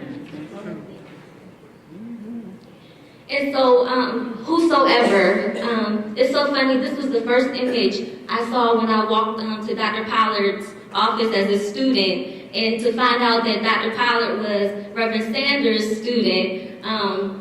This image is very, very captures the heart of radical inclusivity. And the thing that, a lot of times when you look at this image, you see the open arm, but the thing that I really appreciate about Reverend Sanders, over the past few years, he said he's not just seeing the open arms, but he's seeing this ideal about being stretched. And personally, when Dr. Pollard asked me to do this research, I feel like I was being stretched because, for one, my theological perspective diverges, but for two, this was the hot button topics, right? We talk about, over the past 3 years, these topics have been on everyone's mouth. They're not just, LGBTQ issues, but immigration, incarceration, because inclusion is not a single issue oriented. But this idea of being stretched really resonates with me. And this is a walk in the light. This is I think it's at a World AIDS Day celebration in downtown. The one other thing I really thought would be important to point out is the expansiveness of inclusivity. So you see these images. I was really taken aback when Reverend Sanders said that the first time they brought the image, it had like Afrocentric features, and he asked that the face be just kind of plain, that it wouldn't have Afrocentric features, because he wanted whoever stepped into that baptismal pool, so this sits over the baptismal pool, he wanted whoever steps foot into that baptismal pool to see their own face. And you can even talk about the whosoever image, being able to see your own face, so that everyone, once again, is included.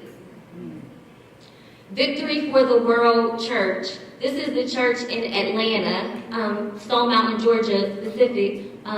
Reverend Dr. Kenneth Samuel is the pastor, or as you will see, the pastor and organizer.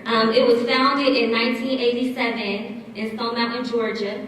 But this idea of organizer just speaks to his ability to be a political advocate, as well as being able to pull and organize his congregation to be political advocates. Victory has a beautiful, beautiful facility. If you look at the T in the middle, I'm not sure if you can see it, but the T is actually a cross. And if you look at the O is the globe. And it once again indicates its mission that it is a Christ-centered church that embraces the world. And once again, Victory, all the churches really have those labels. But the thing about Victory is people know who to call on when issues need to be addressed that nobody else is going to talk about. People know in the community what pastors they can call on. And so that resonates with all these churches. Now this, if you go into Victory, this image is like right in the middle of the ceiling. And it's really, Dr. Samuel actually designed his church. But this image is really important because it has 8 sides, which is indicative of a new beginning and fresh insights. And it also is an image of the Holy Spirit literally descending on people, because Reverend Samuel believes when people come into that space that the Holy Spirit is descending upon them, and he wants that presence to be felt, regardless of past, that everybody is a new creature. So in this image, also the fact that Jesus affirms his son and that everyone is affirmed and no one is left out. And I do want to share just a quick story about one of the interviews I had with a lady. She's a deacon, but she was just talking about how, she didn't grow up seeing female deacons. And so when she became a deacon, she really realized that it wasn't always the sexual inclusion that got people, but it was really the gender inclusion. And she just talked about how she really had to kind of navigate that space. And what's unique about the language is that she emphasized she wasn't a deaconess, she was a deacon. So she stressed that to me. That's a big difference. And just if you see the top, it says, if the Son, whoever the Son sets free is free indeed. And then at the bottom you see Martin Luther King's about the freedom coming from the mountaintop. And this is interesting because this was the KKK hub. But what this does is it really connects the freedom movement of Dr. King with the freedom movement of Victory Church. Okay, we move in the open church. Reverend Dr. Braxton is the pastor of the Open Church. It's a non-denominational church. It's our newest church. And this church was created to be progressive, prophetic, and pluralistic. And Dr. Braxton will tell you in a minute this is an experiment. He's testing to see if the church really can be a viable presence in the public and for people. And his whole concept is about, if you see the little phrase, we live on purpose, we love on purpose, we lift on purpose, it's really about being on purpose. And when he was looking for his building, he found a building that he really, really liked. The problem was they had a fence all around it. So he said, this isn't going to work for us, because what that communicates is people can't get in. And so they continued their search and they found this building. I just wanted to show this sign because if you drive by, this looks like something like a juke joint or something like this. This is on his website, but it reinforces this ideal of being open. And he'll tell you in a minute, he's someone for the interfaith and those with no faith. We could tell. I really thought this image was significant because it's active worship, but if you see a young girl is actually serving communion. So what this statement is saying is that it's not just about who's invited to the table, but it's also about who's able to serve others. So who has the moral right and moral authority to serve. So that makes a big statement. For Reverend Braxton, he sees worship as a political assembly, as a place to dramatize education and what radical inclusion looks like. And there's one other story I want to tell about Reverend Braxton. On World AIDS Day one year, he got permission from the member of the congregation who was very vocal about having AIDS. But he invited that person to come up and did a litany around AIDS, because he said this is about the blood. And he basically told anybody, if you come take communion, you're going to have AIDS. You have to be willing to have AIDS to take communion, and because it's a blood issue. And so he invited the people to come. But if you were in our session yesterday and you heard the vignette, he is radical. Oh, yes, he is. And he tells you during the communion, he says, come, you don't have to believe in God to eat this meal because God still believes in you. And that's Faith Communities of Baltimore with pride. This is the consensus among members embracing the message of inclusivity. They want a progressive theology, yet vibrant spirituality. Consensus that they like the fact that all people are within a community, not simply a community of LGBTQI people of faith. The importance of pastoral modeling. All of the members really talk about how their pastors modeled it. And also they all indicate there's still a need for growth in practice. That even within the congregation, sometimes when you see things, you really understand that you may not be as inclusive as you think. Inclusivity is not single-issue oriented, short-sighted, closed-minded, or steeped in tradition. And inclusivity is expansive, evolving, radical, risky, and an invitation to be full participants. Thank you.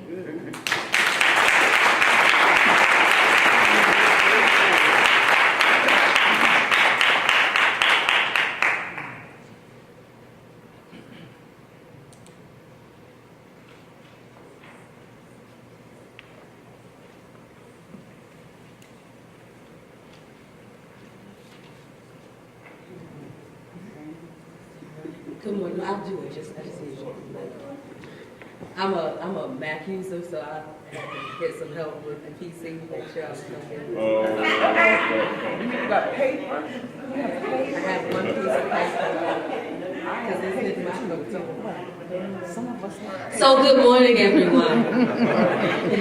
I'm being multi-technologically linked today. And we're going to talk just for a few moments about some of the learnings that we had in Atlanta, Georgia. In Atlanta, our focus was on the preached word. And what you will see, again, many of us are using visuals because in our workshops we've been working through some other things and we want you to be able to see what we've seen. In Atlanta, our primary focus has been to look at the ways that the relationship is formed between the congregation and the way that people are processing their sermons, as well as the embodiment of the sermons. And so we recognize that not only is the preacher preaching out, but the congregants, the pew, is speaking forth also, and that there should be a dialogue. We looked at three components: logos, the role of theological content in sermons; pathos, the role of feeling in sermons; and ethos, the character, personality, and trustworthiness of the preacher while preaching. We have 4 sites in Atlanta: Ebenezer Baptist Church, which is dually aligned with Progressive National Baptist Church and the American Baptist Church; Greater Smith Chapel AME Church, African Methodist Episcopal Church; Impact Church, which is a church plant, United Methodist Church, planted in 2007; and Ray of Hope Church, Disciples of Christ. Just very quickly for Ebenezer, the main observations, and you'll see some of these lessons in your resource guide on pages 14 through 15, but it is a social gospel-centric church, and the message, the preaching is very social gospel-centric. A strong commitment to social justice, involvement, and awareness. And they have both an old and new building, and now a new building. Anybody know about the new? They've got the new building also. What's interesting is that for as large of a ministry that Ebenezer is, as important that preaching is, they do not have live stream going on. If you are local in Atlanta, you can watch the replay the week later on one of the very smaller local stations, but you're not going to be able to see live stream. Many churches like Ebenezer that have a very strong prophetic moment in their preaching made some choices, especially after 2007, 2008, to not leave their things as open to those who may not have the same feelings. What happened in Chicago helped shape a lot of what was going on. So one of the key lessons that we've learned with Ebenezer is that maintaining an international connection to liberation themes of the gospel creates relevant preaching that simultaneously challenges and uplifts congregants and guests. They recognize that they are a world church, that many people are coming to Ebenezer because of Ebenezer's famous co-pastor. Martin Luther King Jr. was never the pastor, but he co-pastored with his father. And as a result of that, they make sure that they have an international connection to liberation. So you see the historic church there with the sign of Ebenezer Baptist Church. But what you see is a ribbon cutting for the Martin Luther King Senior Community Complex, which was established in 2012. $8 million complex built in the middle of the recession. It houses many ministries that are also partners with outside groups. Just wanted you to see some of the groups, some of the people that we spoke to. I don't know what I'm doing here. Some of the people that we were able to speak to there at Ebenezer. Within the preaching, and Dr. Gilbert mentioned this on yesterday, within the preaching, Reverend Warnock very often goes hard in the paint for social justice. So much so that he will specifically say, so this is what we're going to have to do in the middle of the sermon. You've got to make sure that you're not only registered, but you need to vote. We need to call this congressperson, and this is how to reach them. We need to raise funds. Get your fraternities, get your sororities, get your Masonic groups to raise funds so that as we are protesting, if we get arrested, we've got bail money. All of those things are coming out in the sermon, and that's what social justice means and social gospel means. And he's not afraid of that. Greater Smith Chapel is our second church. Participant observations, there is a very deep pastoral commitment to the community. In our sessions, you've been hearing me talk about Pastor Tony, and she is here today. Not only in her church, but in her community. That is how she is known. I don't even think many of the people know her last name. She is Pastor Tony. And she ministers in a way that is very personal. She uses a lot of very creative illustrations and very consistent passion for change, both inside and outside of the pulpit. And so you'll see just a few of the people that were here, but one of the illustrations that I've been giving in our workshop is how there are times when our messaging cannot only be limited to what's happening in the pulpit. We aren't just preaching in the pulpit, but we can have a message that is impactful at all times. And so this Pentecost in the Park, where they are having worship service out in the park, allows that sermon to not only be communicated inside, but outside too. So that means that if she's talking to her members about the need to do some real work to eradicate homelessness in her community, but they've been driving past that park every Sunday to get to church and not realizing that there are homeless persons living there. If you have service in the park, we're all together, right? And so that means that also the homeless gentlemen can hear the message, the homeless sisters can hear the message and be touched. She also does these very great illustrations that she invites her members to take part of in the middle of the sermons. So this is a sermon that comes out of Matthew 13, and you see the soil, the sand, the rocks, everything else, and then you see the members there working through it, right? So it is an inductive form of preaching that makes it stick with you in ways that other things may not. Impact Church, again, founded in 2007. What's very interesting about Impact is that they are built on technology in many ways. So social media has a major component within the actual preaching. Impact Church is founded, and their first place is Brown Middle School. That's the school that you see there in the corner. They spent so much time there. It was not their initial intention to stay at Brown Middle School for as long as they did, but they were very intentional about partnering with that community from day one. And so their members volunteer at that school every week. They are not only putting in resources as a result of being there, but they're putting in people, human power, to make sure that the young people are able to see a consistent presence. The auditorium that Impact worshiped in for about 6 years or so has been renamed the Olu Brown Auditorium. That is the pastor and founder of Impact Church, because of the amount of work that they were doing there. You'll see in these first images the old church. I don't know if you can tell in that top right image, there's actually live tweeting going on during the sermon. And so there are multiple screens. In the new church, there are even more. But at times you would have screens that would have the sermonic messages, and at other times you're seeing the tweets coming in as he's preaching. And so this is a way, when a church is built on technology, it feels natural. Every church can't do this. But for a church for whom this is critical, you can see that. You also see in the bottom, again, very creative and innovative sermon illustration. They built a roller coaster on the stage for one of the sermon series. And outside there was cotton candy, popcorn, a dunking booth. Pastor Olu got into the dunking booth. But one of the things that we've been talking about in our workshop is that to do this type of work takes planning. You don't do this type of intricate sermon illustrations on a Saturday night special sermon. It doesn't work. You need to plan ahead. You've got full teams that are helping to make this happen so that the messaging is consistent. One of the other things that you'll see in the middle bottom column is that they use a lot of statistics, but they use it in visual forms that make it really resonate. and they make sure that everything is sourced. So you don't have to wonder where they get that statistic from. You can look on your screen and see this came from the Centers for Disease Control's, this issue, XYZ. We're not picking stuff and not giving the right allocation. And then you see in the very bottom right, this was the open space of the new building that they are in. We've seen this from blueprint stage through this rough form, and then now I'll be able to show you the new church. Oh, let me just go back for a moment. When we were doing some of the focus groups, I met with their Words with Friends connection group.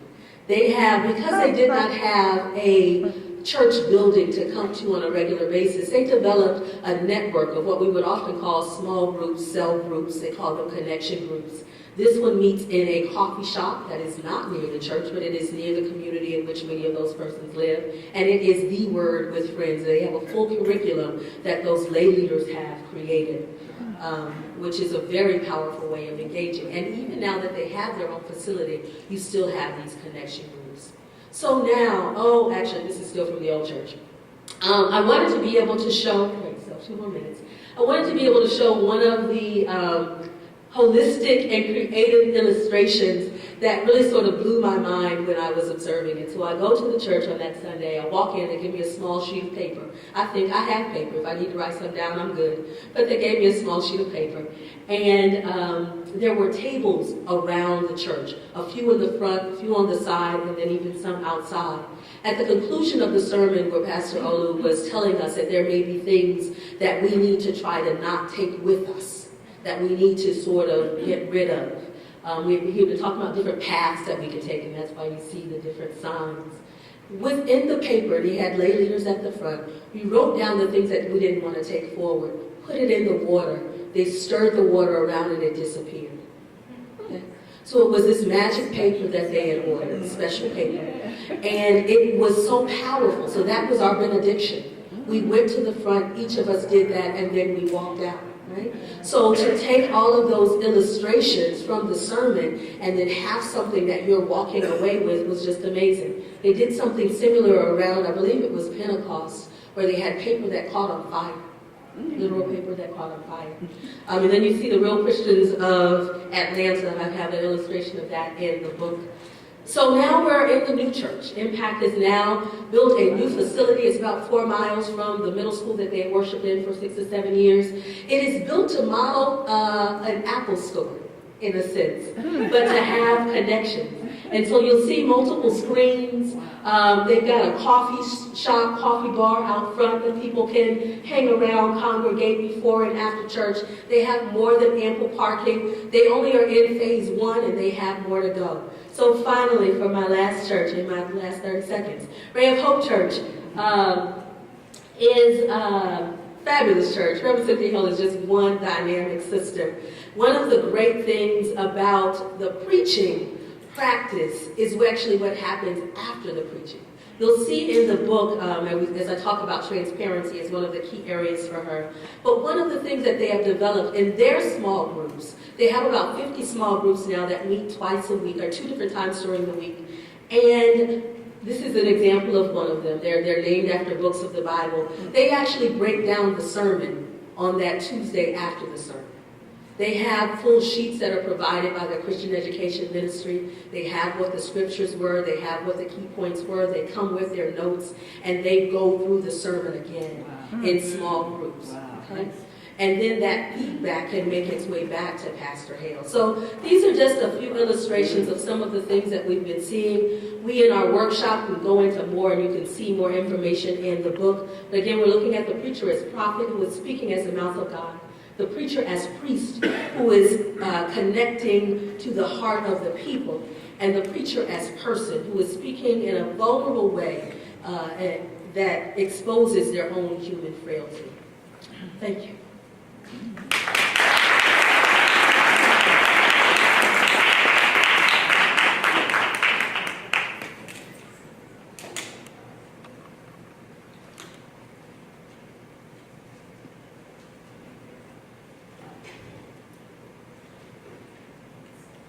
Imagine that you don't see that. Good afternoon. I am a minority in more ways than one. As you can see, we're practicing inclusion.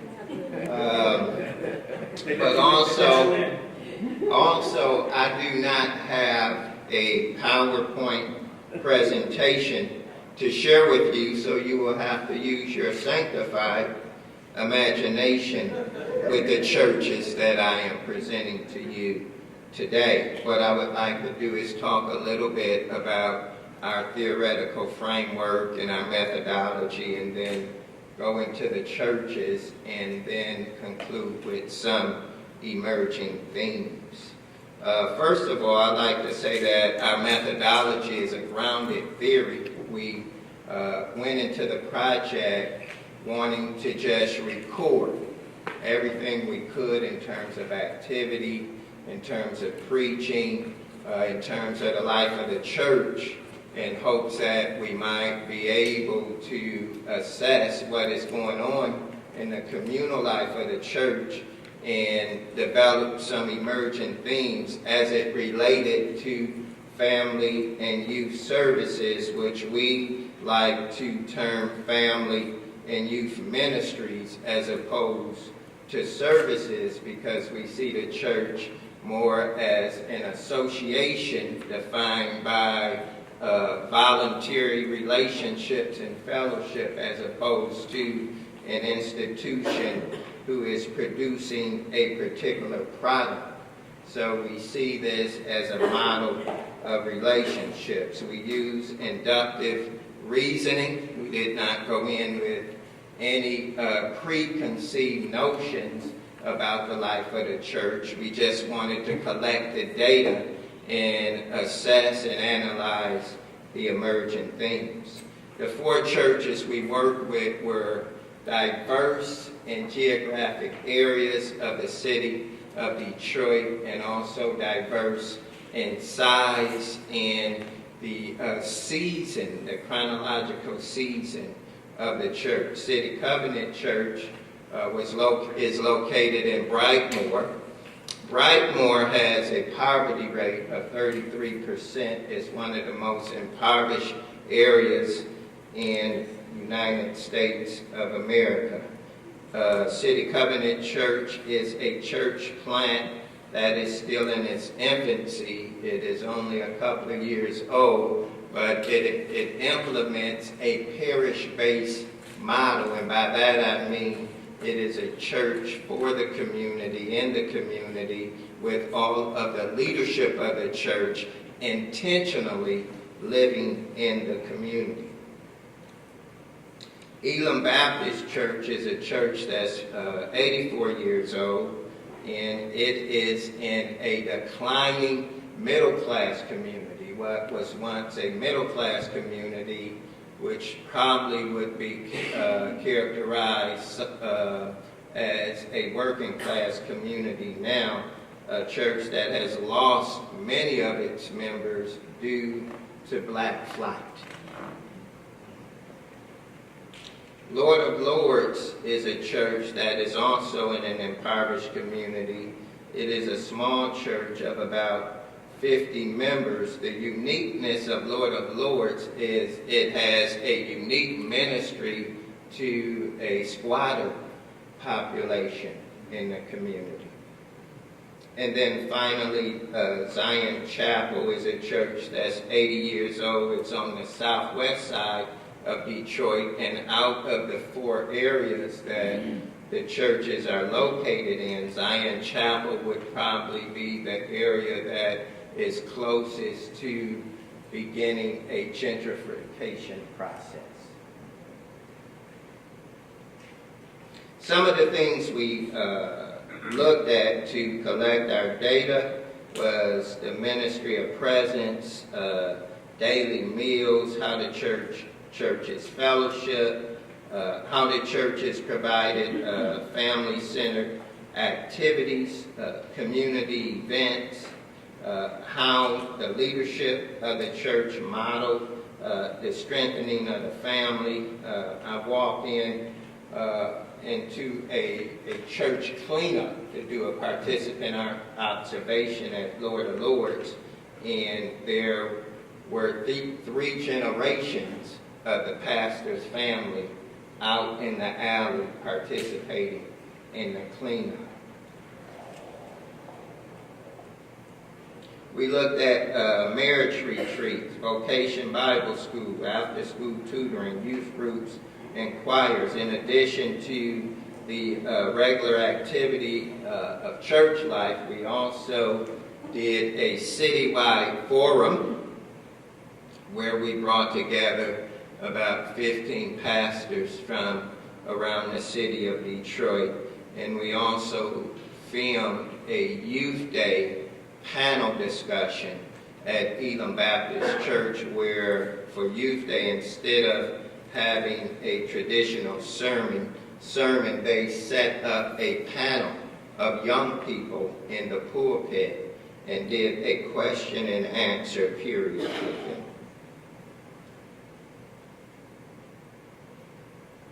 Some of the emergent themes that we seen that was consistent across the four churches was church as a safe place.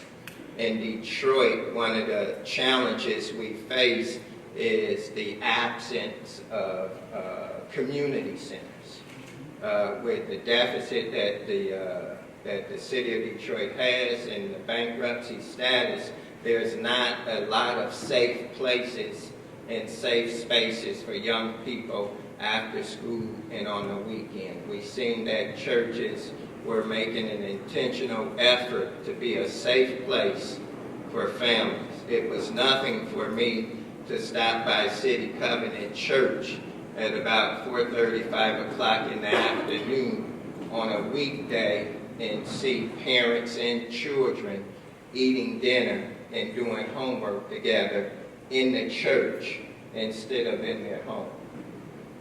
And it was nothing for me to pull up and eat with them. Just sit right up to the table and eat with them. Another thing that we discovered across the four churches was self-efficacy empowerment. And this is seen in what the pastor of City Covenant Church said. He says, the goal is not just to do things for those who are hurting, but rather to do things with them. I visited a men's prayer breakfast, and I got in line to get a plate, and I asked a couple of guys, I said to them, so how long have you been a member of the church? They said, we're not members of the church. But they were walking around cleaning up, they were serving, they were helping set up for the meal. So there was this sense of communal life that was not connected to you needing to be a member at this church. Some of the other dynamics we've seen in the use of the sanctuary was for 3 of the 4 churches, the sanctuary was not this sacred, don't touch, don't eat in, don't drink in, don't chew gum type of place. It was, I walked in on one sanctuary, I walked in on Motown night, where they were singing old school jams. In another sanctuary, I walked in on an exercise class in the sanctuary. So in many of these places, the church was seen as a community center, as a place of refuge for the community. Another interesting thing that emerged is the pedagogical model of leadership development. It was not this formal, organized structure necessarily for leadership development, but what I see as more of a biblical model. Come walk alongside of me. Let's serve together. Let's go see Mother Walker together. Let's pass out food together. And through that process, the development of leadership. Networking and collaboration. these churches had the ability to map out their communities, to know where the resources were in their communities, and to forge partnerships and to leverage those partnerships and those relationships to bring much needed resources into their communities. So whether it was with the block club or the neighborhood school or the nonprofit organization that gives out free food, or even some of the denominations and churches in Metro Detroit. So it was not just localized networking and collaboration and partnership, but they were able to reach across urban and suburban lines and reach into suburban communities and build partnerships. It's kind of like the Nehemiah effect, where some were staying there rebuilding the wall and others had no intentions on coming back, but they would send resources for the work. And sometimes those resources were not just financial, sometimes it was human capital. I've had the opportunity to observe the closing ceremony of a day camp that was ran by a church from the suburbs who had came into the community, partnered with this church, and ran a week-long day camp and provided the resources to run the day camp. So those young people in that community had a safe place, had life-enhancing activities, them and their parents, for a week long, and it did not cost the church. And then the preaching, just throughout the preaching, throughout the conversations, throughout the interaction, what was prominently displayed was the agency of hope. This means that there was a clear appeal to the supernatural, to God's capacity to transform lives and reconcile relationships. So oftentimes when I would talk to one of the pastors and they would view some of the social deficit of the individuals in their community, they would not characterize it that way, but they would talk about what that person could be doing. Like one pastor saying that this young man in the community makes the best barbecue sauce in the world. If he could just stop self-medicating, he could probably market the barbecue sauce. So he did not start with his addiction, but he started with his assets. So in all of these churches, I've seen this approach of asset, an asset paradigm versus a deficit paradigm. And then lastly, the emergence of the parish-based model, where the church was the hub of the community. I can remember one pastor telling us that he and his wife sat down and said that we've been doing this too long, it's becoming too hard, and we're thinking about relocating, moving into a community that is more robust with resources, with people, and the people in the community got wind of it. The block club got wind of it, the neighbors got wind of it, and they came collectively and told the pastor and his wife, you guys cannot leave us. So this parish-based model where you're one of us, which is unique and very strategic in a time where the church is a commuter church. A commuter church will not meet the needs of the physical environment of a resource-depleted community. In a resource-depleted community, you need to have churches who are willing to be there and practice the ministry of presence. So those are some of the things that we've seen in the churches in Detroit. And if you have any questions, anything you want to know in detail, we do have one more workshop after lunch. So by all means, thank you. Well, before I close, do I have one question? I don't have one. I have 15.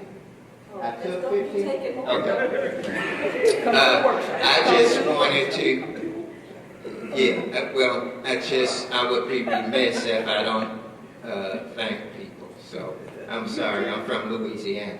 But I have to thank Dr. Pollard, Dr. Love, Dr. Trulier for this unique opportunity, not only in terms of the development of my own intellectual property and scholarship, but more so for the opportunity to help churches in the city of Detroit. Amen. So I have to say thank you.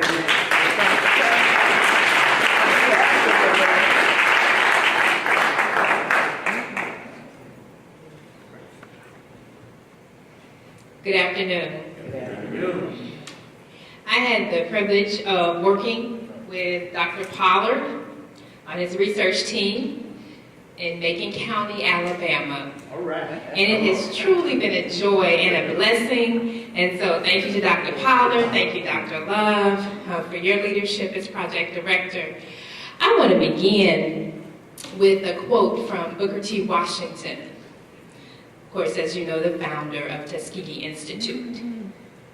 When I go to church and hear people preach for hours on all kinds of subjects, especially in country districts where the soil is fitted for growing all kinds of vegetables, all kinds of fiber, all kinds of useful shrubbery, how very much I wish the minister would take a few hours and teach the people how to fill their bodies with some of the most beautiful things with which nature has surrounded them.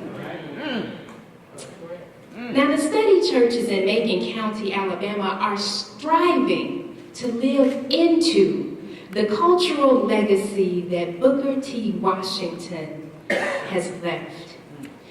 He admonished that churches understand and respond to the connection between economics and health. And he saw and advocated for a definite role of the Black church in not only health education, but health promotion and the prevention of health disparities. The study churches in Macon County have a model of ministry where health is a priority in equipping members for serving and bettering the lives of their communities. And as one of our pastors, Pastor K.G. Jones, said, we want our members to have long, productive, fruitful ministries. And they cannot do this. None of us can do this if we are not healthy. So what we witnessed during our data collection was that these congregations, they had a strategic approach to ministry, where the programming in their churches developed from the strengths and passions of their members. Now, this was not because they were small and they had no other choice, but this was a strategic approach that extends the church's reach by getting more people involved at the grassroots level. So the focus is on the gifts and the passions of the laity, and the goal is to help them learn to minister from these gifts both inside and outside of the church. And so you'll witness in all of the congregations that there's a strong emphasis on lay leadership and lay training in this leadership in the ministry. And so our 4 study churches, of course, Greenwood Baptist Church, and then we had Bethel Baptist Church, Mount Calvary Christian Church, which is Disciples of Christ, and Divine Inspirational Ministries, which is non-denominational. And when we were choosing our churches, we were trying to make sure that we capture the diversity in our sample with respect to their size, denominational affiliation, and the demographic composition of particularly the ministerial leadership within the churches as well, and the ministries that we were focusing on. And so we had 25 personal interviews amongst the congregations, 4 pastor interviews, 4 of our focus groups. And as you'll see here, some of our recurring themes, which are very important, is collaboration and relationships, partnerships, and these the resources, both financial and human resources as a barrier to ministry, health, being defined as beyond the physical aspects. Health was thought of in terms of holistically, in terms of ministering to the whole person, mind, body, and spirit. That came up over and over again, not just from the leader's definition of health within the interviews, but also the definition given by congregants themselves. And then the caring and nurturing relationships were also considered to be an important part of how members and both clergy defined health. Now with Greenwood Baptist Church, this was one of our congregations. Several of the congregations are well established within the community, but this is one of the ones that has strong ties, particularly to the university. In fact, one of the elders was telling me about how they got started. Booker T. Washington gave them land. There was just a Sunday school class, and so he gave them land to establish the church right near this site that you see here where the church building is. And so what they have a thriving health and wellness ministry with not only the diabetes support group, which Lily Beasley Hall organizes that, but also they have preventative health education, they have health screenings, and the model of ministry for them is this model of building partnerships, collaboration, and lay leadership. It's very important for them. Then we have Bethel Missionary Baptist Church, and this church is over 130 years old, and it's established within the community. And because there is no local hospital, the parish nurses within the health ministry at Bethel Baptist provide medical advice for those who are experiencing chronic or emergency situations. And then their health ministry also provides health maintenance seminars, information distribution regarding health disparities in the community, and confidential health counseling. Now, as you see in the slide previously, Bethel Baptist also has a community garden. And this is an attempt to address the issue of obesity and food insecurity, particularly the insufficient access to fresh, affordable fruits and vegetables within the Black Belt region. And it's also an avenue, as I witnessed going out in the garden, I witnessed that it's also an avenue for intergenerational exchange, where the elders are teaching young people how to grow food and also the nutritional value of certain foods. And also exchange even between the elders. Folks are out there were harvesting. I was listening to some of the conversations between the elders, and some folks were like, well, I can't eat these collards because, the medication I'm on, and so they were talking about their health. And so there was an exchange regarding their well-being that was also something important that was going on, and they were getting exercise as well. So the garden really served many needs within that community. And then we have Divine Inspirational Ministries. And that is one of the youngest ministries. It's the interdenominational ministry, and it's one of the youngest ones in the group of ministries.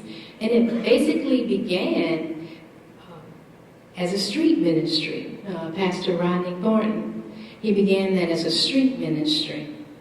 And was founded for the purpose of assisting needy and homeless people in the Alabama Black Belt region, particularly veterans The challenge of this ministry, though, is that it tends to the needs of homeless and destitute populations.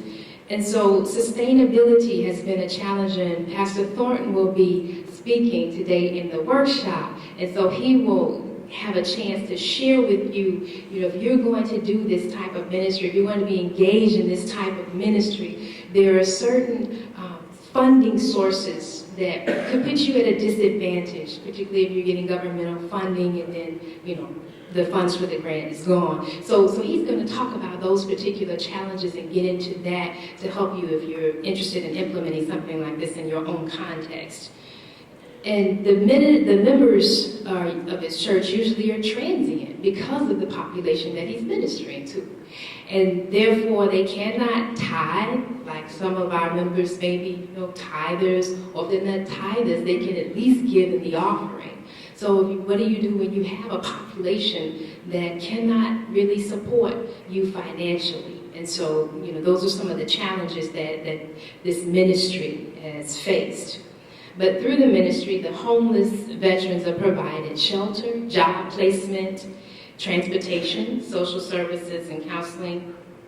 And he has an economic development ministry, which has consisted of a thrift store and the daycare, and he will give you more insight into that later on in the workshop.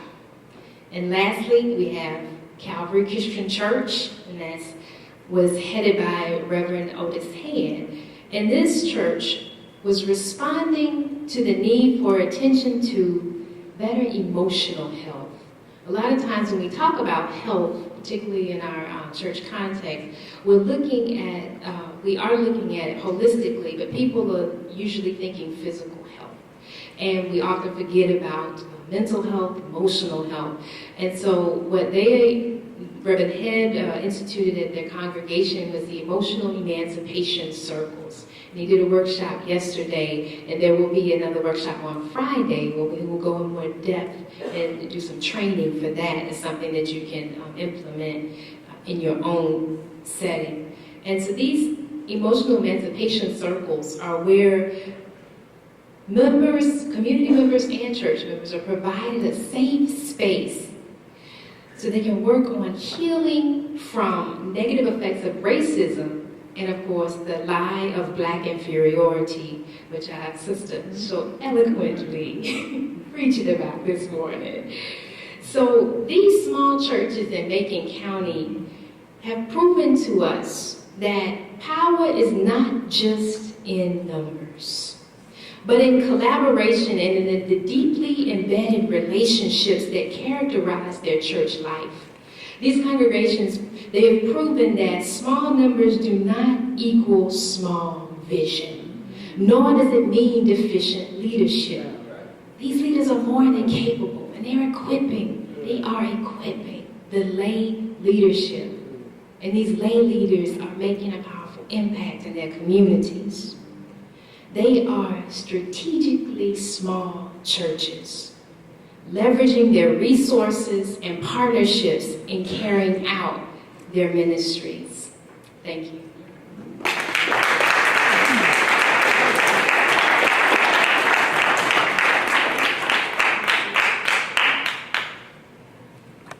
I want to remind you that later this afternoon in the workshops, you'll have an opportunity to engage further with the site researchers as well as the faculty researchers. And unfortunately, we don't have an extended amount of time at this moment to go through a long question and answer period. But I'd like just to take maybe just a few questions. And as I mentioned earlier, we don't want to exhaust our time at this moment. If there are comments or testimonials, which are fine, but right now we only just want to deal with some very, very quick questions. And if you have questions, and we'll take just a few and try to wrap up the session in a few moments.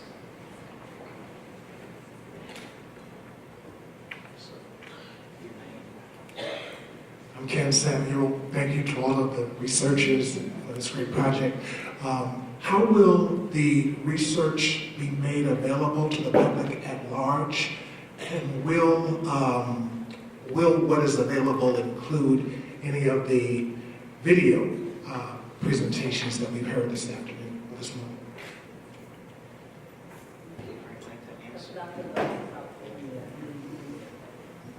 So we will have the Congregational Resource Guide on our website, blackcongregations.org.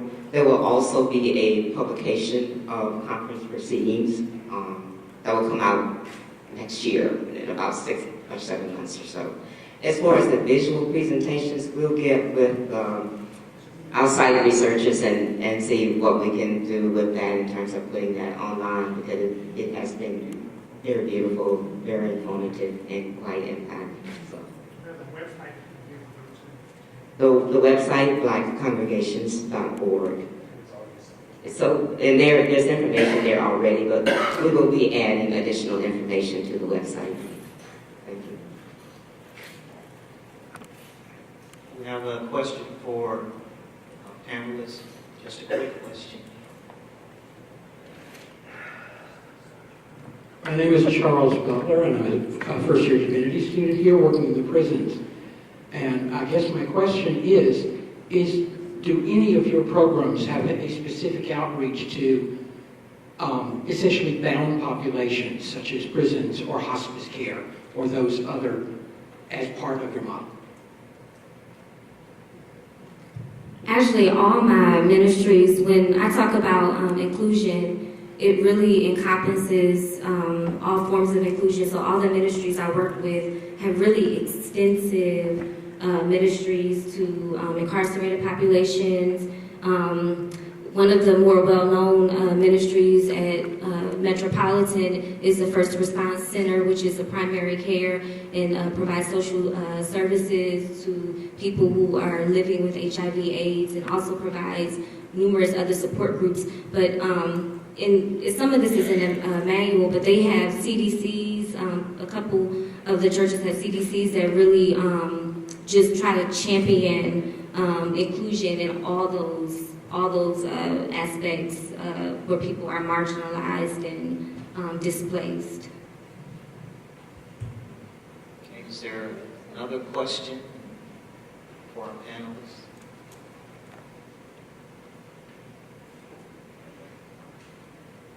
Right now, some questionnaires, some surveys are being passed out.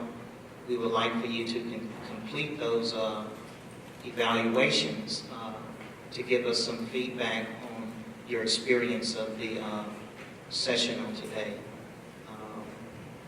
Is there another quick question? Well, let's congratulate us. What we wanted to do, just really briefly, we wanted to just, as a group, thank those who have been leading this work. So thanking again Dr. Love and Dean Pollard, all of the faculty collaborators, all of the students here. But then more importantly, not even more importantly, but also all of the churches that we have been able to come and spend so much time with.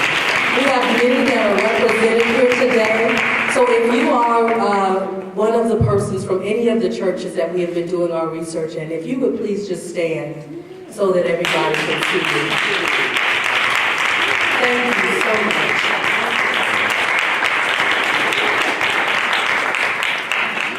Well, our panelists have expressed their thanks and gratitude to our investigator and our director of the project, the members of congregations who are present here on today. Let's also show our thanks and appreciation to them.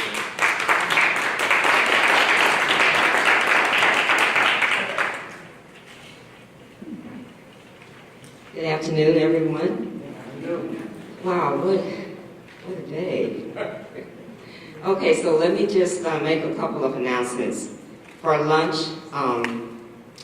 we will not be in the Pratt room this time, so I've been informed we will be downstairs, low-level dining room, and as well as in the student lounge where we were yesterday.